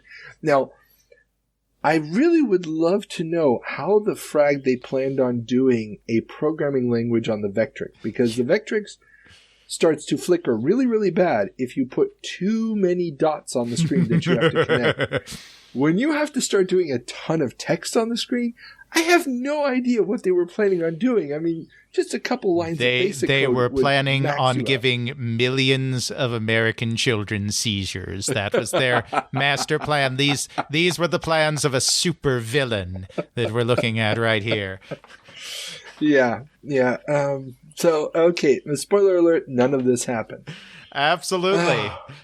And now I don't care. My transition's already ruined. Blah, blah, blah, summer CES, blah, blah, blah, biggest yet, blah, blah, blah. Take it away, Carl. Over 1,030 applications for exhibitor space have already been received by February 1st, making it the largest CES yet. A special, quote, software showcase, end quote, will be showing off the latest and greatest in video game and computer software at the June show. I wonder if you had to pay your whole booth cost up front or if you paid it in installments, because I'm guessing that if they did not have to pay their full booth cost up front, that maybe CES is not going to be able to collect on all of these reservations when the time comes. It will be very, very interesting to see how this develops. I haven't looked forward yet to see what is going to come of this, but this is February 1st. Obviously, people are still hoping and praying that things will work out. So it will be very interesting to look back on this little report in a few months and find out exactly what did or did not happen at CES. Well, apparently Oh, sorry. Yeah. Apparently one thing that is going to happen at CES, or at least we think so at the time, is that Japanese games will invade CES. Well, no, this is the previous CES. Never mind. This is still a report from the January Then cut all of CES. that. Editing, Carl, you better cut all of that. I will. All righty. But while we don't know what is going to happen at the next CES, Carl, we do know that in the one just ended, Japanese games invaded CES. Japanese handheld games were on show at CES. While Coleco seems to be the last U.S. developer sticking to this market after Mattel and Atari abandoned it, companies such as Nintendo, Bandai, and Kei Hattori, and it probably killed that one, were all showing off handheld LCD games at the show. You know, in this time period, talked about it before, but in this time period, the Japanese were always slightly behind. The trends in Japan and electronic entertainment were just behind America. So the Japanese handheld market has just kind of had its boom phase and is kind of hitting its mature phase. Japan in general is a little ahead of the U.S. on LCD. That's one area where they're really making great strides. And so now that their market has matured, they're bringing it over to the U.S., where the U.S. market in handhelds has already peaked and has declined. So it's kind of a weird crossover here. I mean, Game & Watch is never particularly successful in the U.S. Some of these games do get released, but it's kind of they're kind of just missing the market. It's ships passing in the night. Oh, yeah, definitely. And, I mean, this is not the first attempt of Nintendo's Game & Watch, because Right. Migo had the license 2 years earlier and kind of screwed the pooch on it. Yes. So, but it is interesting. I mean, they're going to have a little bit more success just because they can release a Donkey Kong, multiple Donkey Kong ones. Yes. So those licenses are going to start coming in. But yeah, it's just interesting that this is sort of their first real touchstone to the U.S. market as hardware manufacturers. Exactly. Well, that takes care of that part of the world. Now we have a lot of computer stories to get through, so we gotta move on these, Carl. We gotta move. We're moving. Computer price war continues. The price war for home computers continues, with the VIC-20 now retailing for as low as $139, and according to Michael Tomczyk at Commodore, still profitable for retailers. The TI-99 4A is going for under $150 after a $100 mail-in rebate, and Atari drops the dealer price for the 800 to just $475, with a suggested retail price of $679. TI did not decide to mention it, but they are not profitable at under $150 after an $100 mail-in rebate. So, yeah, this is just the chaos engulfing the marketplace, and we should really take these together because TI is also, as you said, extending their rebate. Oh, yes. Texas Instruments has extended their $100 rebate offer for the TI-99 4.1 home computer to April 15th. The offer was supposed to expire on January 31st, but according to TI, the demand for the system has been so great and production hampered, so they want to make sure that everyone who wanted a TI can still take advantage of this great offer as supplies hit store shelves. Isn't that just a great attempt to put a positive spin on a disaster? Oh, it is. It is. It's like, if people want it so badly and they weren't able to get it at retail, then why do you need to extend a rebate to convince them they want it? Doesn't that mean that they'll pay any price for it because they've had a hard time getting it and they really want it? Did Nintendo have to offer a rebate on the Switch in the early days? Did Sony have to offer a rebate on the PlayStation 5 in the early days when no one could find them? No. Yeah. No. No.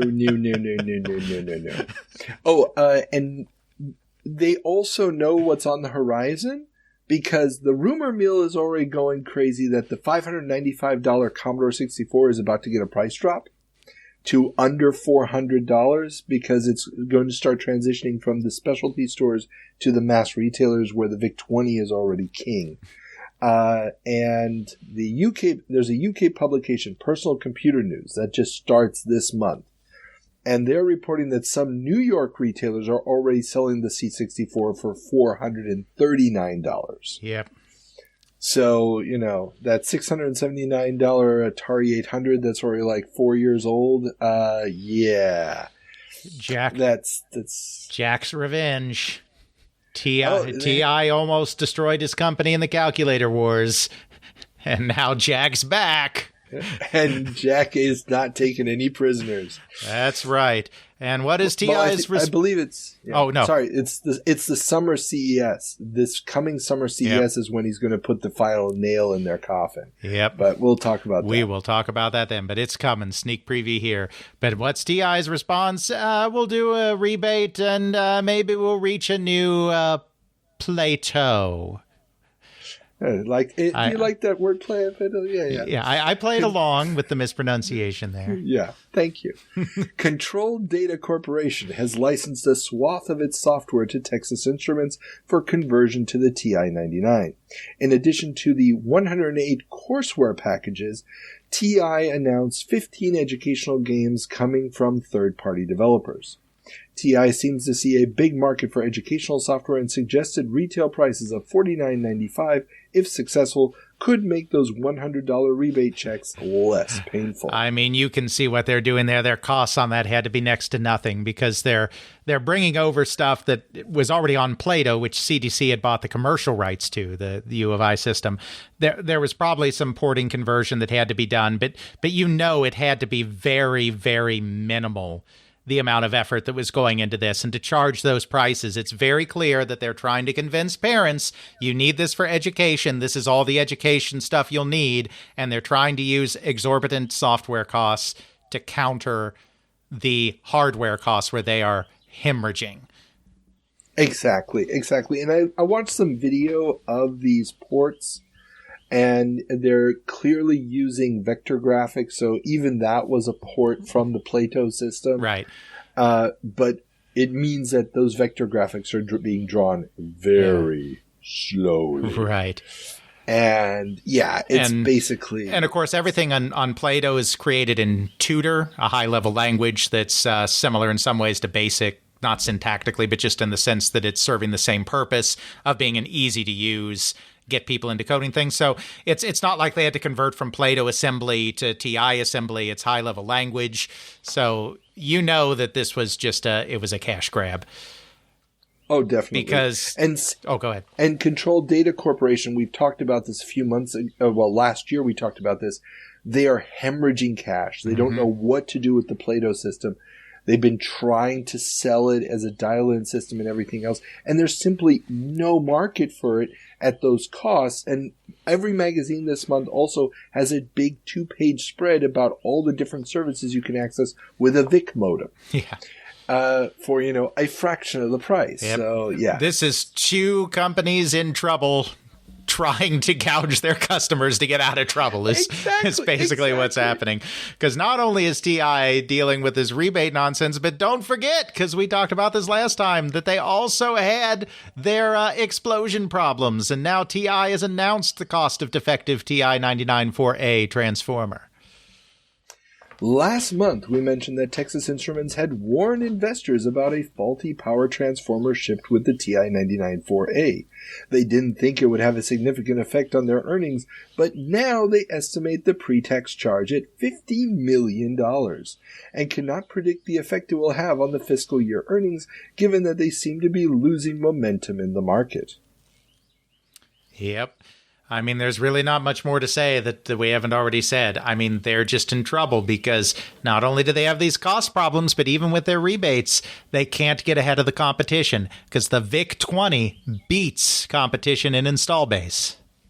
The U.S. install base of the VIC-20 is estimated to be over 750,000 units, beating out both the Apple II and Sinclair 1000, aka the ZX81, each at around 600,000 units, and the TI-99/4A at 575,000 units. In 1982, the TI, VIC, and Sinclair were all selling at a rate of at least 3-to-1, with the VIC-20 being available in over 8,000 retail outlets, while the Apple II has seen the number of stores carrying it drop to just 1,000 computer stores. Yeah, those that have fallen for the Apple myth. This just goes to show once again the Apple II manages to keep chugging along once they bring out the 2E a little later on, but Apple's getting buried in the market by all these guys. And 82 was the high watermark of the home computer. I mean, all these companies, Timex is doing well with the Sinclair. Texas Instruments is doing well on volume, even though they had to cut costs too much to get there.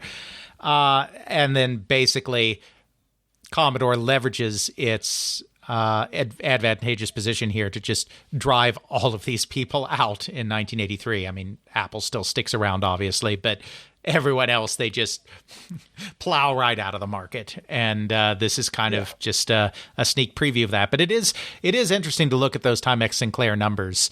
And they're all estimates, but everyone estimated they sold hundreds of thousands like that. You don't think about that today. But, no. They really did have a moment before the price wars just completely destroyed them. Yeah, I mean, they had that niche of being that very, very low man on the totem pole. And when I interviewed American McGee, that's what he started at. He was like, we were poor as dirt, and that was the machine that somebody gave me. Yep. And that's how he gets into programming and working with a computer is through that device. And then it got to the point where you could buy a VIC-20 or a TI-99 4A for the same cost, and it's like, well, no need for a Timex anymore. Exactly. I'm not going to get an epileptic seizure just by trying to type because the screen keeps flashing. But at least you had a high-quality doorstop. Next here, I think we've got a bit of a vanity piece, Carl. So I'll let you say your piece here as Commodore introduces the 1701. There have been many computer monitors before the 1701, and there were many monitors after it. But the 1701, the newly introduced monitor specifically designed for the VIC-20 and C64, remains to this day the pinnacle of 13-inch RGB greatness. Or at least I think so. It's super pretty. Okay, yeah, this was a vanity piece, and I love that monitor so much, still to this day. And I just needed to mention the 1701 has been introduced. Your podcast, your rules, but we have a lot of ground to cover, so we are going to move on as Commodore and Timex debut new machines at CES. While there was a bunch of new machines shown at the CES, two standouts were the Commodore SX64 and the Timex Sinclair 2000. The SX64 will be a portable version of the C64, and the Timex Sinclair 2000 will be the American release of the Spectrum. Which does not end up going well. But of course, the 1000 was successful, so they tried to bring the Spectrum over, but very different market that it was entering into than the 1000 did. Well, there's a big problem with the 2000. They changed certain aspects of the hardware that made the British-made software incompatible with it.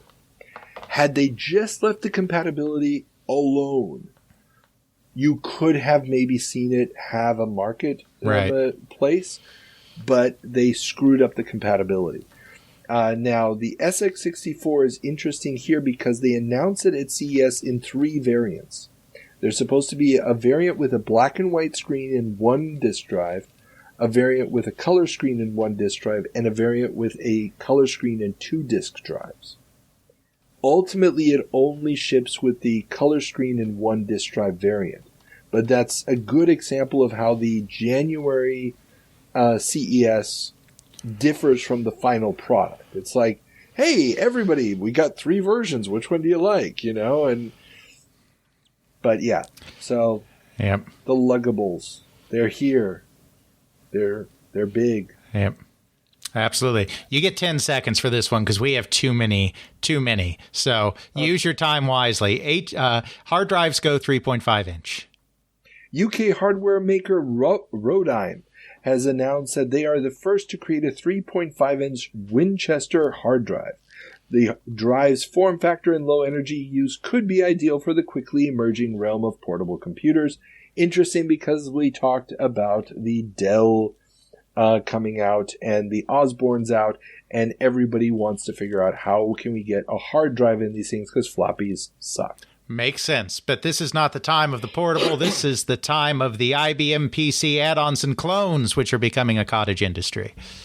In the 18 months since its introduction, the IBM PC seems to have become an unstoppable juggernaut, with an expected 400,000 units to ship in 1983, 20 manufacturers of clones of varying compatibility, hundreds of suppliers of peripherals and add-ons, as well as every major software company shifting their production to prioritize the PC. The future of all other comers is hard to discern, and many retailers are worried that they may grow too dependent on a single company for their inventory, granting Big Blue, known for liking monopolies, too much power over their futures. Spoiler alert, you're providing Microsoft and Intel too much power over your futures.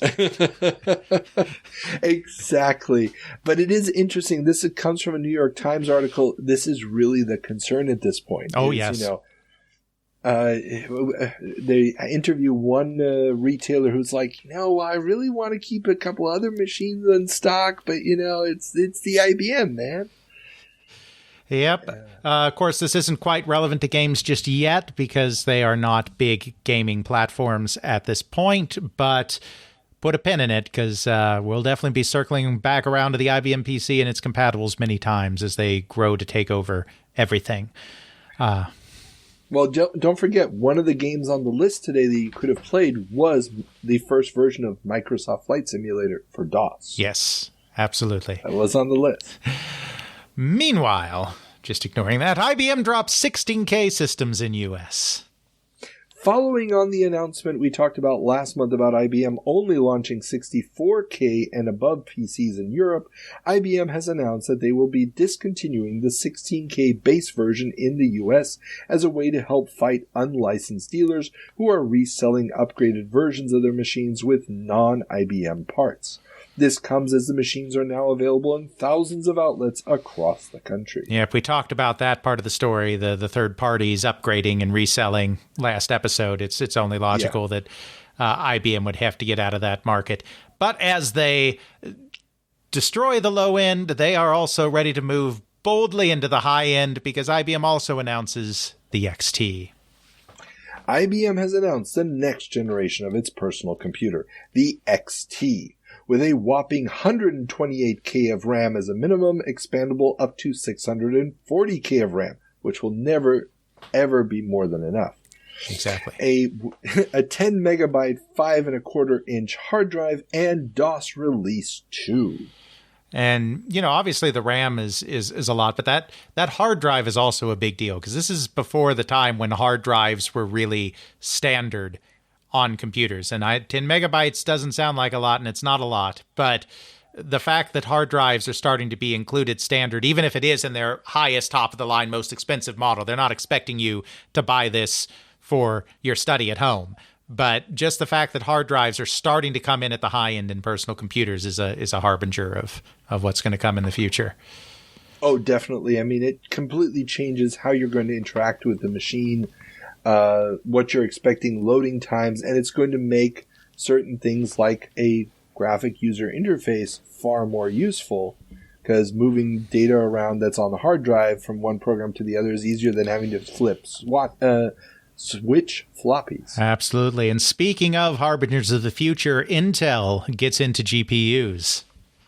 Long before the 3DFX revolution, Intel was helping enhance your graphics with the 82730 text coprocessor, an add-on chip that will cost about £25, this is coming from a UK publication, roughly $75, and allow for the display of 200 characters per line, 2,000 scans each frame, windows, 2 cursors, zoom features, a virtual screen mode, and even the display of high-res images.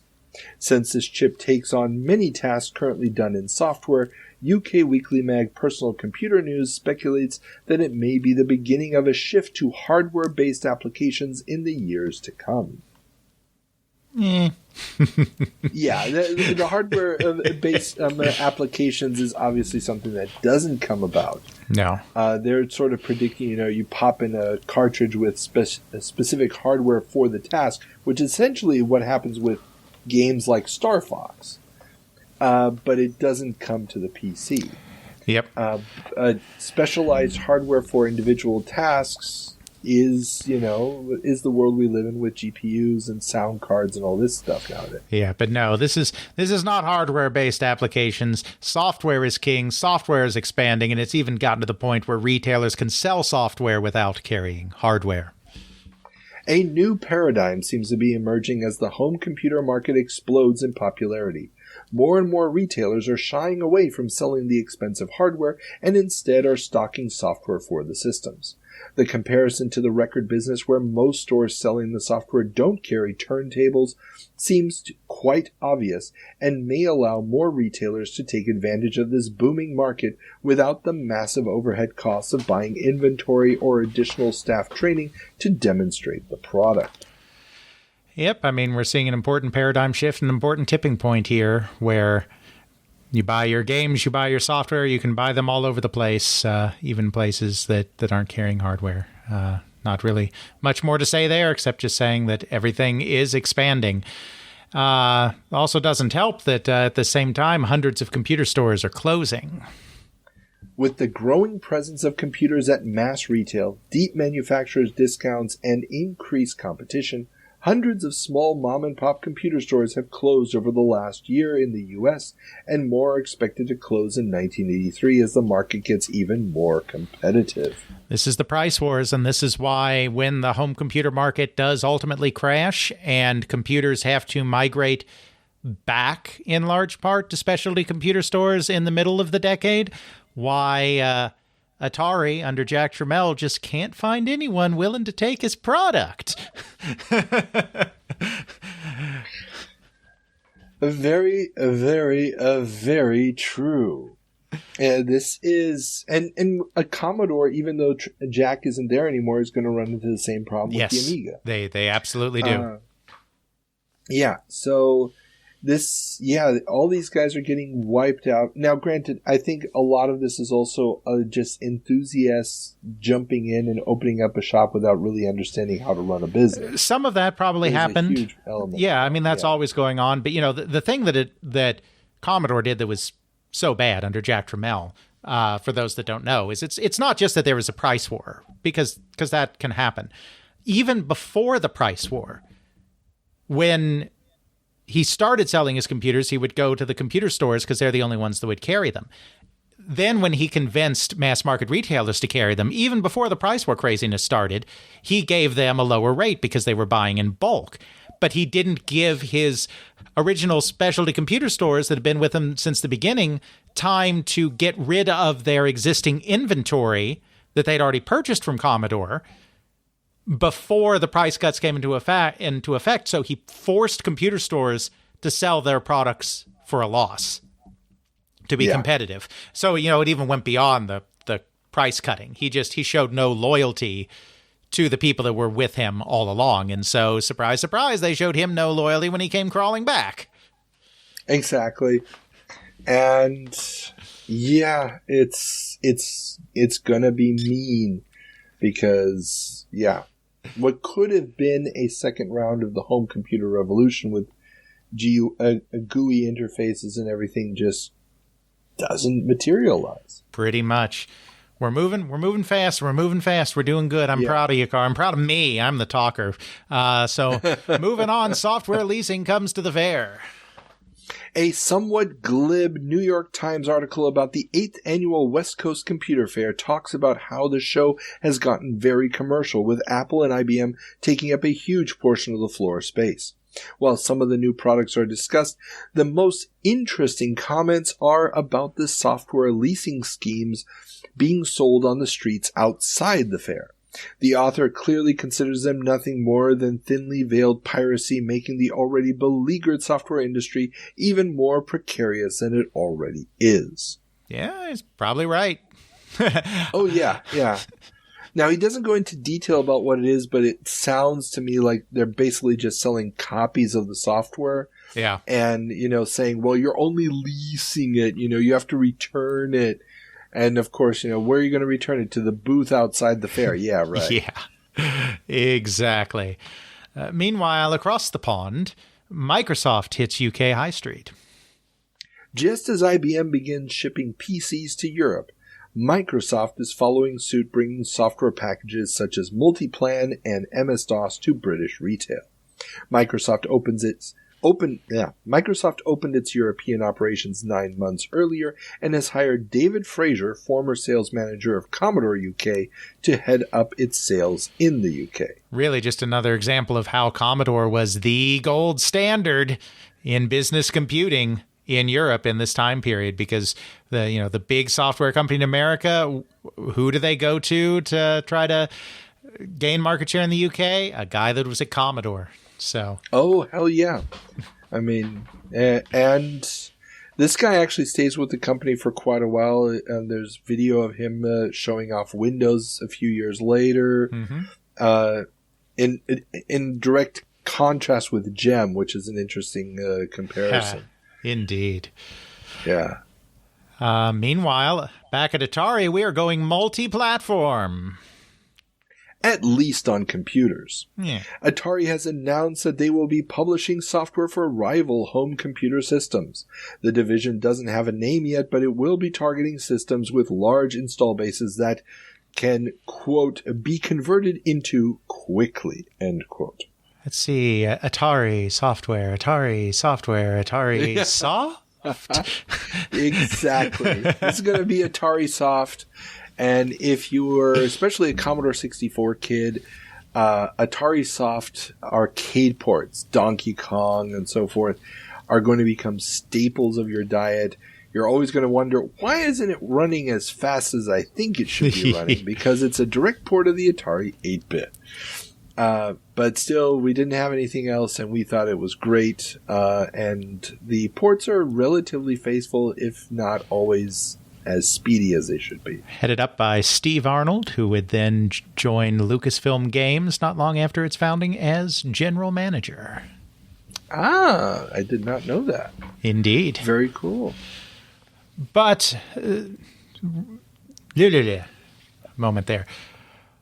And speaking of Hollywood, more details of Disney's software plans revealed. We talked in our January show how Disney's announcement of a personal computer software division made waves at the winter CES. Now we are getting more details thanks to the trade publications. Apparently 50 titles are in development, with the first 10 to be shipped by April, and the rest should be out by the end of the year. As we said previously, only one title that would end up combining various of these concepts before the license would move over to Sierra. Yeah, 10 titles in a month, 50 titles in a year. Sure, Disney. Yeah. All I'll say there, as I've said before, one of these days on my podcast, when I have more information, I'm going to do a podcast entitled The Rise and Fall and Rise and Fall and Rise and Fall of Disney Software, because this is what they do. Build it up, have big dreams, tear it all down, only to do it again and again and again. Yeah. Unfortunately, the guy who is running this, who is also in charge of apparently the home video division at this point, he passed away several years ago. And so, yeah, but I had his name and I found his obituary, and it's like, man. And speaking of dead people, before there was typing of the dead, there was MasterType. Lightning Software has released a typing tutor program that combines the allure of space shooters with the fun of learning to type. The concept is a great way to use game mechanics to teach the ever-elusive hand-eye coordination. Yep, always trying out various concepts in edutainment to keep the kids interested, but it never works. It's never as fun. Being a kid of the 80s, I mean, I never played this one specifically, but just in general, being a kid of the 80s that was exposed to these educational typing games, educational math games, even if they emulate the gameplay to some degree, it's not as fun. Kids still don't want to do it. No. And I don't know why. The only thing that ever seemed to really catch on was Carmen Sandiego. Yep. That was the one that you voluntarily played. But I loved those games in the 80s, so I agree totally. But enough about Carmen. Let's talk about Benji, who is going into space. Move over Laika. Benji, everyone's favorite scruffy movie dog, is going to space thanks to ISA software. Benji Space Rescue will be an educational game for home computers featuring the dog Star traveling to different planets to save stranded scientists. Yes, kids, the 80s were cray-cray. And we're not talking Seymour Cray. Little computer joke there. Nice one, yeah. The fact that this game actually exists. Now, obviously they were planning a bunch of Benji licensed ones. Right. But the fact that Benji was a thing is impossible to explain to anybody nowadays. Exactly. If you don't know what Benji was, just check out the Wikipedia. There's no way for me to explain it. But yeah, it's crazy. It makes no sense. But the game exists. So, moving on. Absolutely. Finally, we're to the end of the computer marathon. I didn't have a stopwatch going, but I think that may have been record time for this number of entries in a single category. Games Network test ends. The Games Network, the cable TV system-based downloadable game system that we've been talking about since last year, has ended its November to January test run and has 470 cable systems signed up, representing 5 million potential subscribers. The system is set to go online in September. Always gotta hawk those potential subscribers because that's always going to be a much bigger number than the actual subscribers. Oh, definitely. Now, I do have a massive interview with the co-founder of the Games Network. It's already recorded. I just need to find time to go through the 4+ hours of Larry Dunlap. Okay. Larry Dunlap. The story of this company is absolutely bananas. And the shit that they did and the reason why Games Network doesn't happen is almost insanely stupid. Yes. Interesting. It has to do with the shipment of computer hardware of basically the standalone Apple II clone that they were going to be using for the system. They run out of money. The stuff is on the boat. They can't get it off the boat. Oh, no. Because they've run out of money. Oh, that's terrible. They're supposed to be launching it in September. It gets sent back to East Asia to get scrapped. Because they couldn't make the final payment to recover it. Unbelievable. Also, not only was Bill von Meister the person behind GameLine, but he has also been dead for nearly 30 years, so that would have been quite a trick if you had been able to interview him. Yes. Van Meister was one of the early people I was looking for, and I was like, oh no, he's gone. Okay, yeah. Absolutely. But yeah, so... just a preview for the listeners, I have a very big, cool interview about the Games Network. It's the next one going up. No, there's one more before that. Then it's going up on the Patreon. So it'll be on the general feed in like 5 months. But if you want it early, it's going to be there soon. And yeah, just preview. Okay. All right. Moving on. Let's bring this home. We're almost there. Now the legal news. Coleco and Atari settle. Atari has settled its case against Coleco, in which it claimed Coleco had illegally violated its intellectual property in Coleco's expansion Module 1 for the ColecoVision and Atari clone console, the Gemini. Coleco will pay Atari a royalty fee and continue manufacturing the devices. I mean, I assume that they probably clean room reverse engineered it honestly, and that the royalty was going to be cheaper than fighting the fight. So everyone was just like, let's settle. That's how these things usually go. Well, yeah. And just the fear of any kind of injunction from the court pending resolution of the case would have cost them their ad budget, cost them orders. So yeah, they just paid off Atari and called it a day. Now, interestingly enough, one of the accusations Atari leveled against Coleco was that the demonstration units for the Module 1 were no more than just Atari hardware in a new case. So that was one of the accusations. Whether or not it was actually the case, I don't know. Michael Katz was already gone at this point, so I can't ask him about that. Fair enough. But moving on from that, la France inflige une amende à la documentation informatique anglaise. You totally just said that through DeepL, did you? Yes, and I'm sure it was horribly wrong, and I mispronounced one or two words in there. But the point is, I did not want to get fined like all of the people that are including anglicized computer documentation in France. Very nice. The French government, in its eternal quest to control language, will be levying fines against publishers of computer and software documentation that use anglicized words as opposed to proper French vocabulary. Mon Dieu. Mon Dieu. Yes, so this is a long-standing thing. The French have this institution where they, judge, whether or not words are allowed into the language and what should be the proper French thing.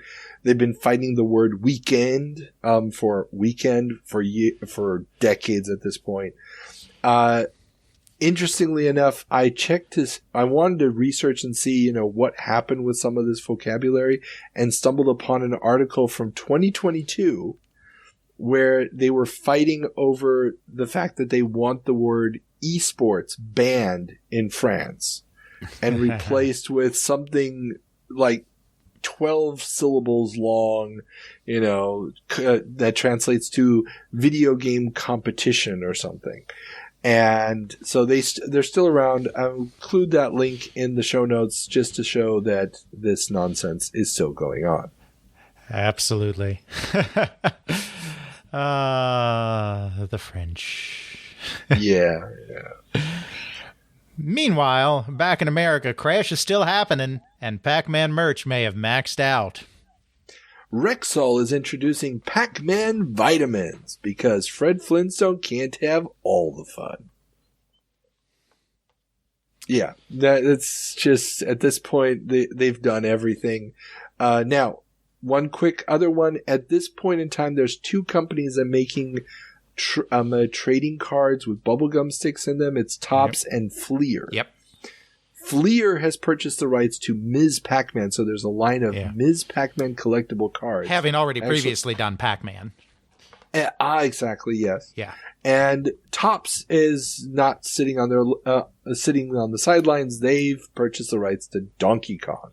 Now, how do you do an entire set of cards based off of Pac-Man or Donkey Kong is beyond me, but they did it because it's the 80s. There are 255 dots, right, in Pac-Man? So you have a card that incorporates in one way or another every single one of those individual dot positions on the board, and boom, there's your set.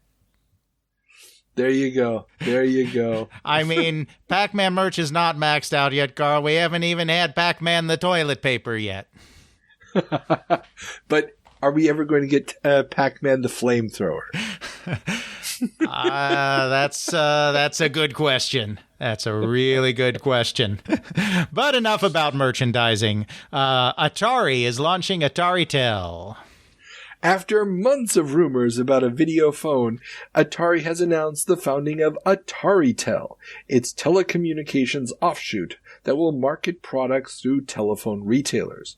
While no specific products were announced, the new head of the company, Peter Wensberg, famous for his work at Polaroid that made the instant picture a household item, seems like a good fit to help Atari expand its reach in the new digital age.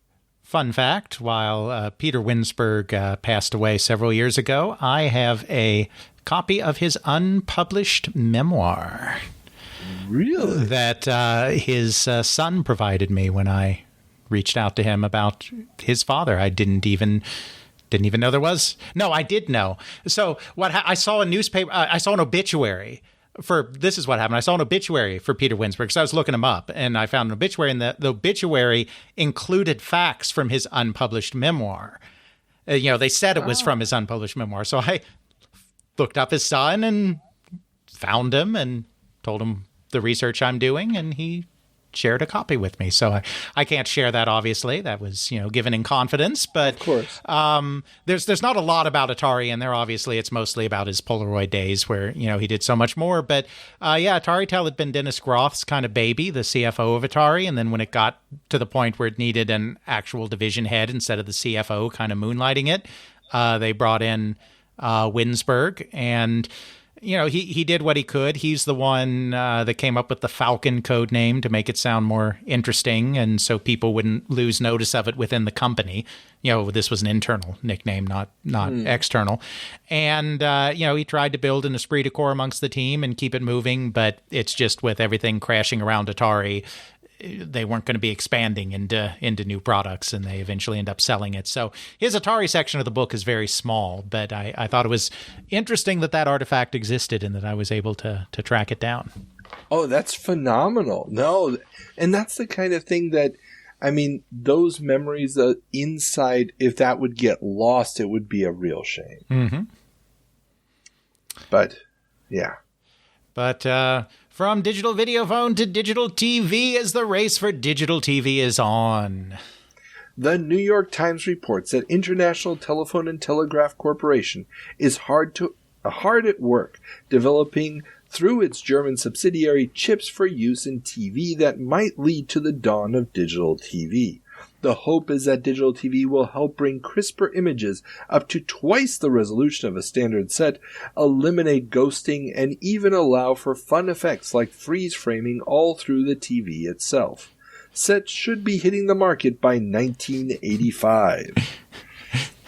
Next, you'll be telling me that you can pause and record live TV, Carl. Quit with these crazy predictions. Yeah. It's interesting to see how they're conceptualizing it. Mm-hmm. Obviously, 1985 is a little bit early. Little bit. But, But it's coming. It's coming. Yeah. And I really do think that the game consoles are helping push this notion of more can be done with the TV set. Yeah, I'm sure, along with the VCR and lots of other things, but video games are definitely part of that conversation. Well, I have no way to transition this, so I'm just going to be boring and say, and now for something completely different. Penthouse wants to advertise your game. Penthouse Magazine has taken out 2-page ads in trade magazines trying to convince game companies to advertise their wares in its pages.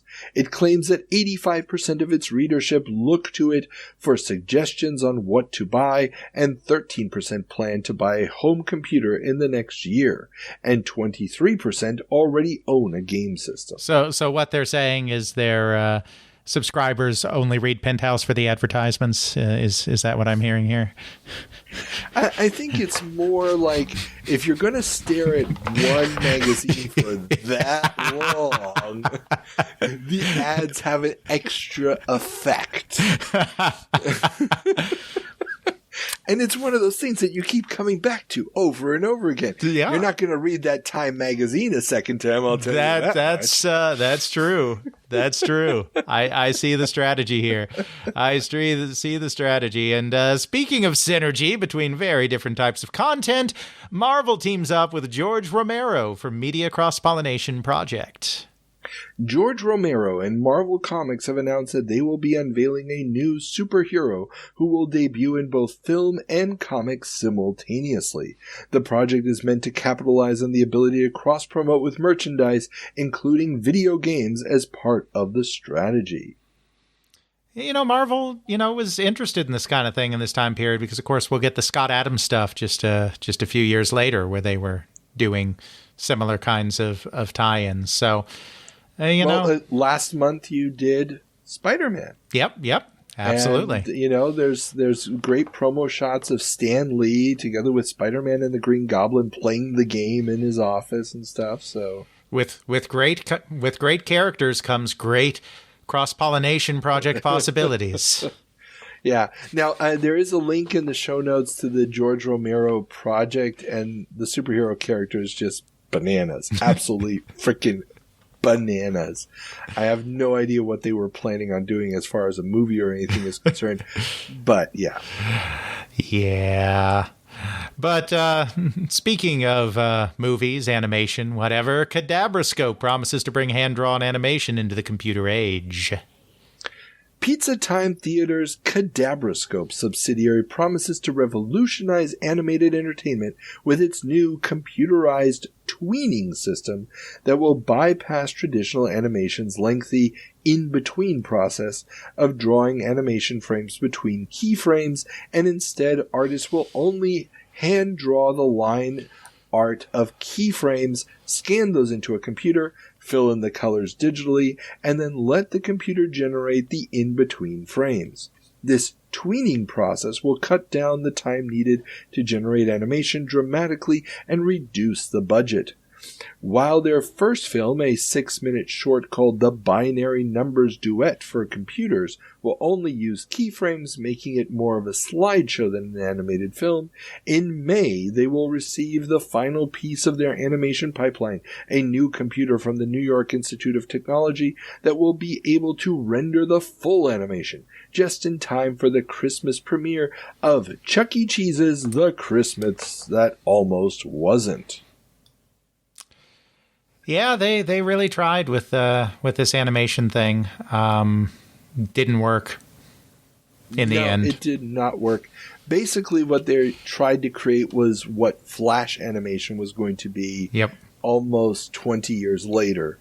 They never get it quite working. Now, this movie, Chuck E. Cheese's The Christmas That Almost Wasn't, actually does get released. It ends up airing on television, and it's just literally a slideshow of very poorly drawn Chuck E. Cheese characters in probably the worst plot ever for a Christmas special. So what you're saying is it's no Kiss Save Santa. Wow, I don't know which one's worse. I really don't at this point. Yeah, you got me on that one. I do not know. Have you seen this Chuck E. Cheese I have thing? not. I don't even. I didn't even realize. I mean, I knew about Cadabroscope. I've talked to people at Chuck E. Cheese, but I did not know they actually released a Chuck E. Cheese Christmas movie. This is new information. It's released to me. many years later, and it airs on like TNT or something. Huh. But they show this. It's up on YouTube. I put a link in the show notes. I'm gonna have to check that out. It's just terrible on every conceivable level because it's literally just the slideshow. It's just the keyframes. And it's not even really, I mean, keyframes in actual animation happen much more frequently than the keyframes in this. It's more like, well, here we're going to change the scene. So there's a new single image. Now, the interesting thing here is that the base technology gets sold ultimately off to Pixar. Mm-hmm. So at some place, the DNA of this project goes back into Pixar. Exactly what Pixar purchased, what actually was working, I haven't been able to decide. Yeah, this is something that I've tried to track down too without success. It's something I'm a little skeptical of, that I think that it's possible the story's been distorted in some way. I want to get to the bottom of the Cadabroscope Pixar connection, whatever it is, because I also find that interesting, but I'm skeptical that it's exactly as it has been portrayed online. But I don't know for sure. I mean, I know the division gets sold off, right, to Lucasfilm. They do something with it, but I've done a little bit of Flash animation in my time. So when I looked at what was happening there and the articles about how the articles at the time describing the process, and you look at the individual frames in this quote unquote animation, you can definitely see that, it's like the black lines have to complete the shape. So they're just doing a bucket fill, for each of the colors and stuff. And that has certain side effects to the way you draw the art. So I can understand a little bit about what the system's supposed to do, but I can't imagine that they're using actual math. They're not using vectors for the line work. It's got to be pixel based. I can't conceive how in that era you would try to be letting the computer do the in-between artwork. I just don't know what that looks like. Fair enough. And it's a bit of mystery. I spent way too much time trying to track this down. So yeah, no, same here. So I have a question. If I were to say the words Deutsches Magazin Home Computer kommt in die Zeitungen, would that make any sense whatsoever? You just said that it shows up in newspapers, not news racks. I'm just doing what Google told me to do. Oh, if you're translating with Google, dude, please just stop. Anything other than DeepL is not worth looking at. Oh, I agree. I use DeepL in my own translations of sources. I use DeepL. Let's see what DeepL has to say about this. DeepL, the new bane of my existence as a language teacher. But yeah. I'll bet. Oh, you have no idea. It's yeah. But okay, we're getting off on tangents. We are. We've bought ourselves a little time for tangents. We've moved so fast. Here we go. Yes, Zeitung Kiosk. There you go. Yeah. Very good. Yes, German mag Home Computer hits news racks. The first German publication dedicated to microcomputers, Home Computer, foreign word, so it sounds cool, has hit newsstands. Technically, it's issue 3, but it's first one that's available at retail. Curiously enough, almost all the ads in the magazine are in English and come from English software and hardware sellers. Clearly, the German market has not yet taken off. The mag will last until 1986. Sehr gut. Yeah. Yeah, and the editor of this is this young guy. He's going to end up having like 3 or 4 other offshoot magazines. Then he's going to sell his publishing house. Then he's going to get into software publishing for a while. He's had this long career in sort of the periphery of the German software industry. But yeah, Home Computer is going to be the magazine that starts the German magazine wave, which still continues to this day. I mean, if I go to the magazine rack at my normal supermarket, there's at least a dozen current magazines, computer magazines, video game magazines, and so forth on the rack every month. So very nice. Yeah. And now we must end on a somber note, Carl. We must press X to pay our respects. R.I.P. U.S. Games. Quaker Oats game subsidiary U.S. Games has bit the dust. While they showed off 6 new games at CES in January, the tough market seems to have been too much for the makers of bargain bin permanent resident Space Jockey. This also comes just weeks after they announced a $10,000 prize for the winning entry into their Name This Game contest. I'm guessing that money never went out. Yes. No, but they spent so much on the ads. Oh my God, they're everywhere this month. Space Jockey, we talked about it at length in our Special Crash episode. It was the first under $5 game that we know of that was widely discounted at that price, not counting an isolated incident someplace. Widely discounted nationally despite not being discontinued. So it's no surprise that they couldn't make it much longer than Christmas if their game was selling for $3.98 everywhere in the Christmas season. Yeah.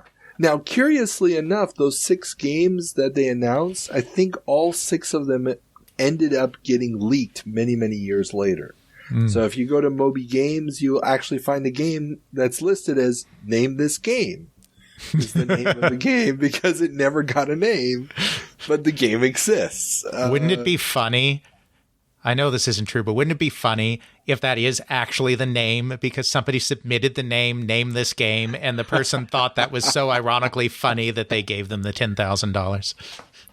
That would be unbelievably funny and awesome, and probably a story that's too good to be true. Probably, give it another 20 years and somebody will make the video game equivalent of Cocaine Bear out of that. Right. And turn it into some, what was the contest? It wasn't just send in a name. No, it's Squid Game to name the game. And Quaker Oats. Oh, and the guy sitting there watching and smoking a cigarette is the Quaker Oats man. Oh. And on that note, we have made it through March of 2023. A lot of stories to cover. 1983. We still got another March episode coming up. Yes. Yes. March of 1983. We're there, perhaps a bit slap happy. A lot of information, a lot going on, but it's the crash. It's what happens. Last year we had the count up to the crash with all the companies entering the market. Now, very slowly over the course of the next 12 to 18 months, we're going to have the count down from the crash, where it's just going to be company dying, company dying, company dying, company dying. And just as a side note, there was a great image in one of the magazines this month, I think Blip, which I wish we had it 2 months ago when we first talked about the story, but they were reporting on the death of Games by Apollo, and they had this great version of the logo with a dead horse in the front. So it's the Games by Apollo logo, which is Apollo on this chariot with the horse, but the horse is dead, and Apollo's looking like, what the... I wish I had that back in a couple months ago. So, oh well. Now, last but not least, Alex, what is the word of the episode? System extensions. Everybody is trying to do add-on hardware, add-on chips, computer versions of their consoles, console versions of their computers. It's a madhouse. System extensions.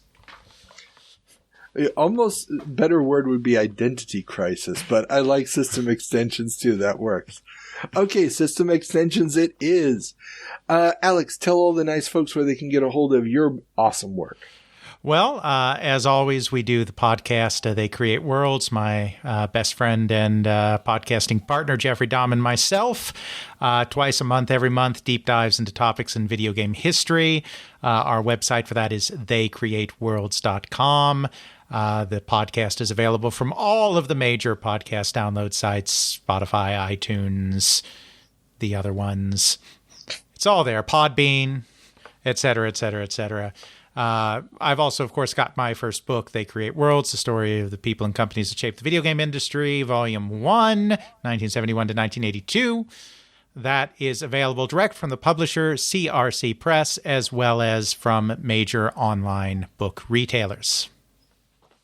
Excellent. Links, of course, always in the show notes. Go and check out. That's where I get my video game history from. So if you're not listening to this podcast, you should be listening to Alex's. But yeah, if you're listening to this, he's got a larger audience. You're probably already listening to his. So that being said, everybody remember, click on all the links, follow us on all the stuff. Help us out $1 a month on the Patreon. Send us a review. I want some feedback. I've got some of our loyal listeners send me emails occasionally. I love you guys. Lawrence, you know who you are.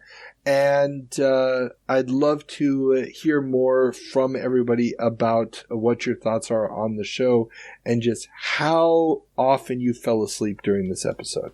So, with that being said, everybody, have fun.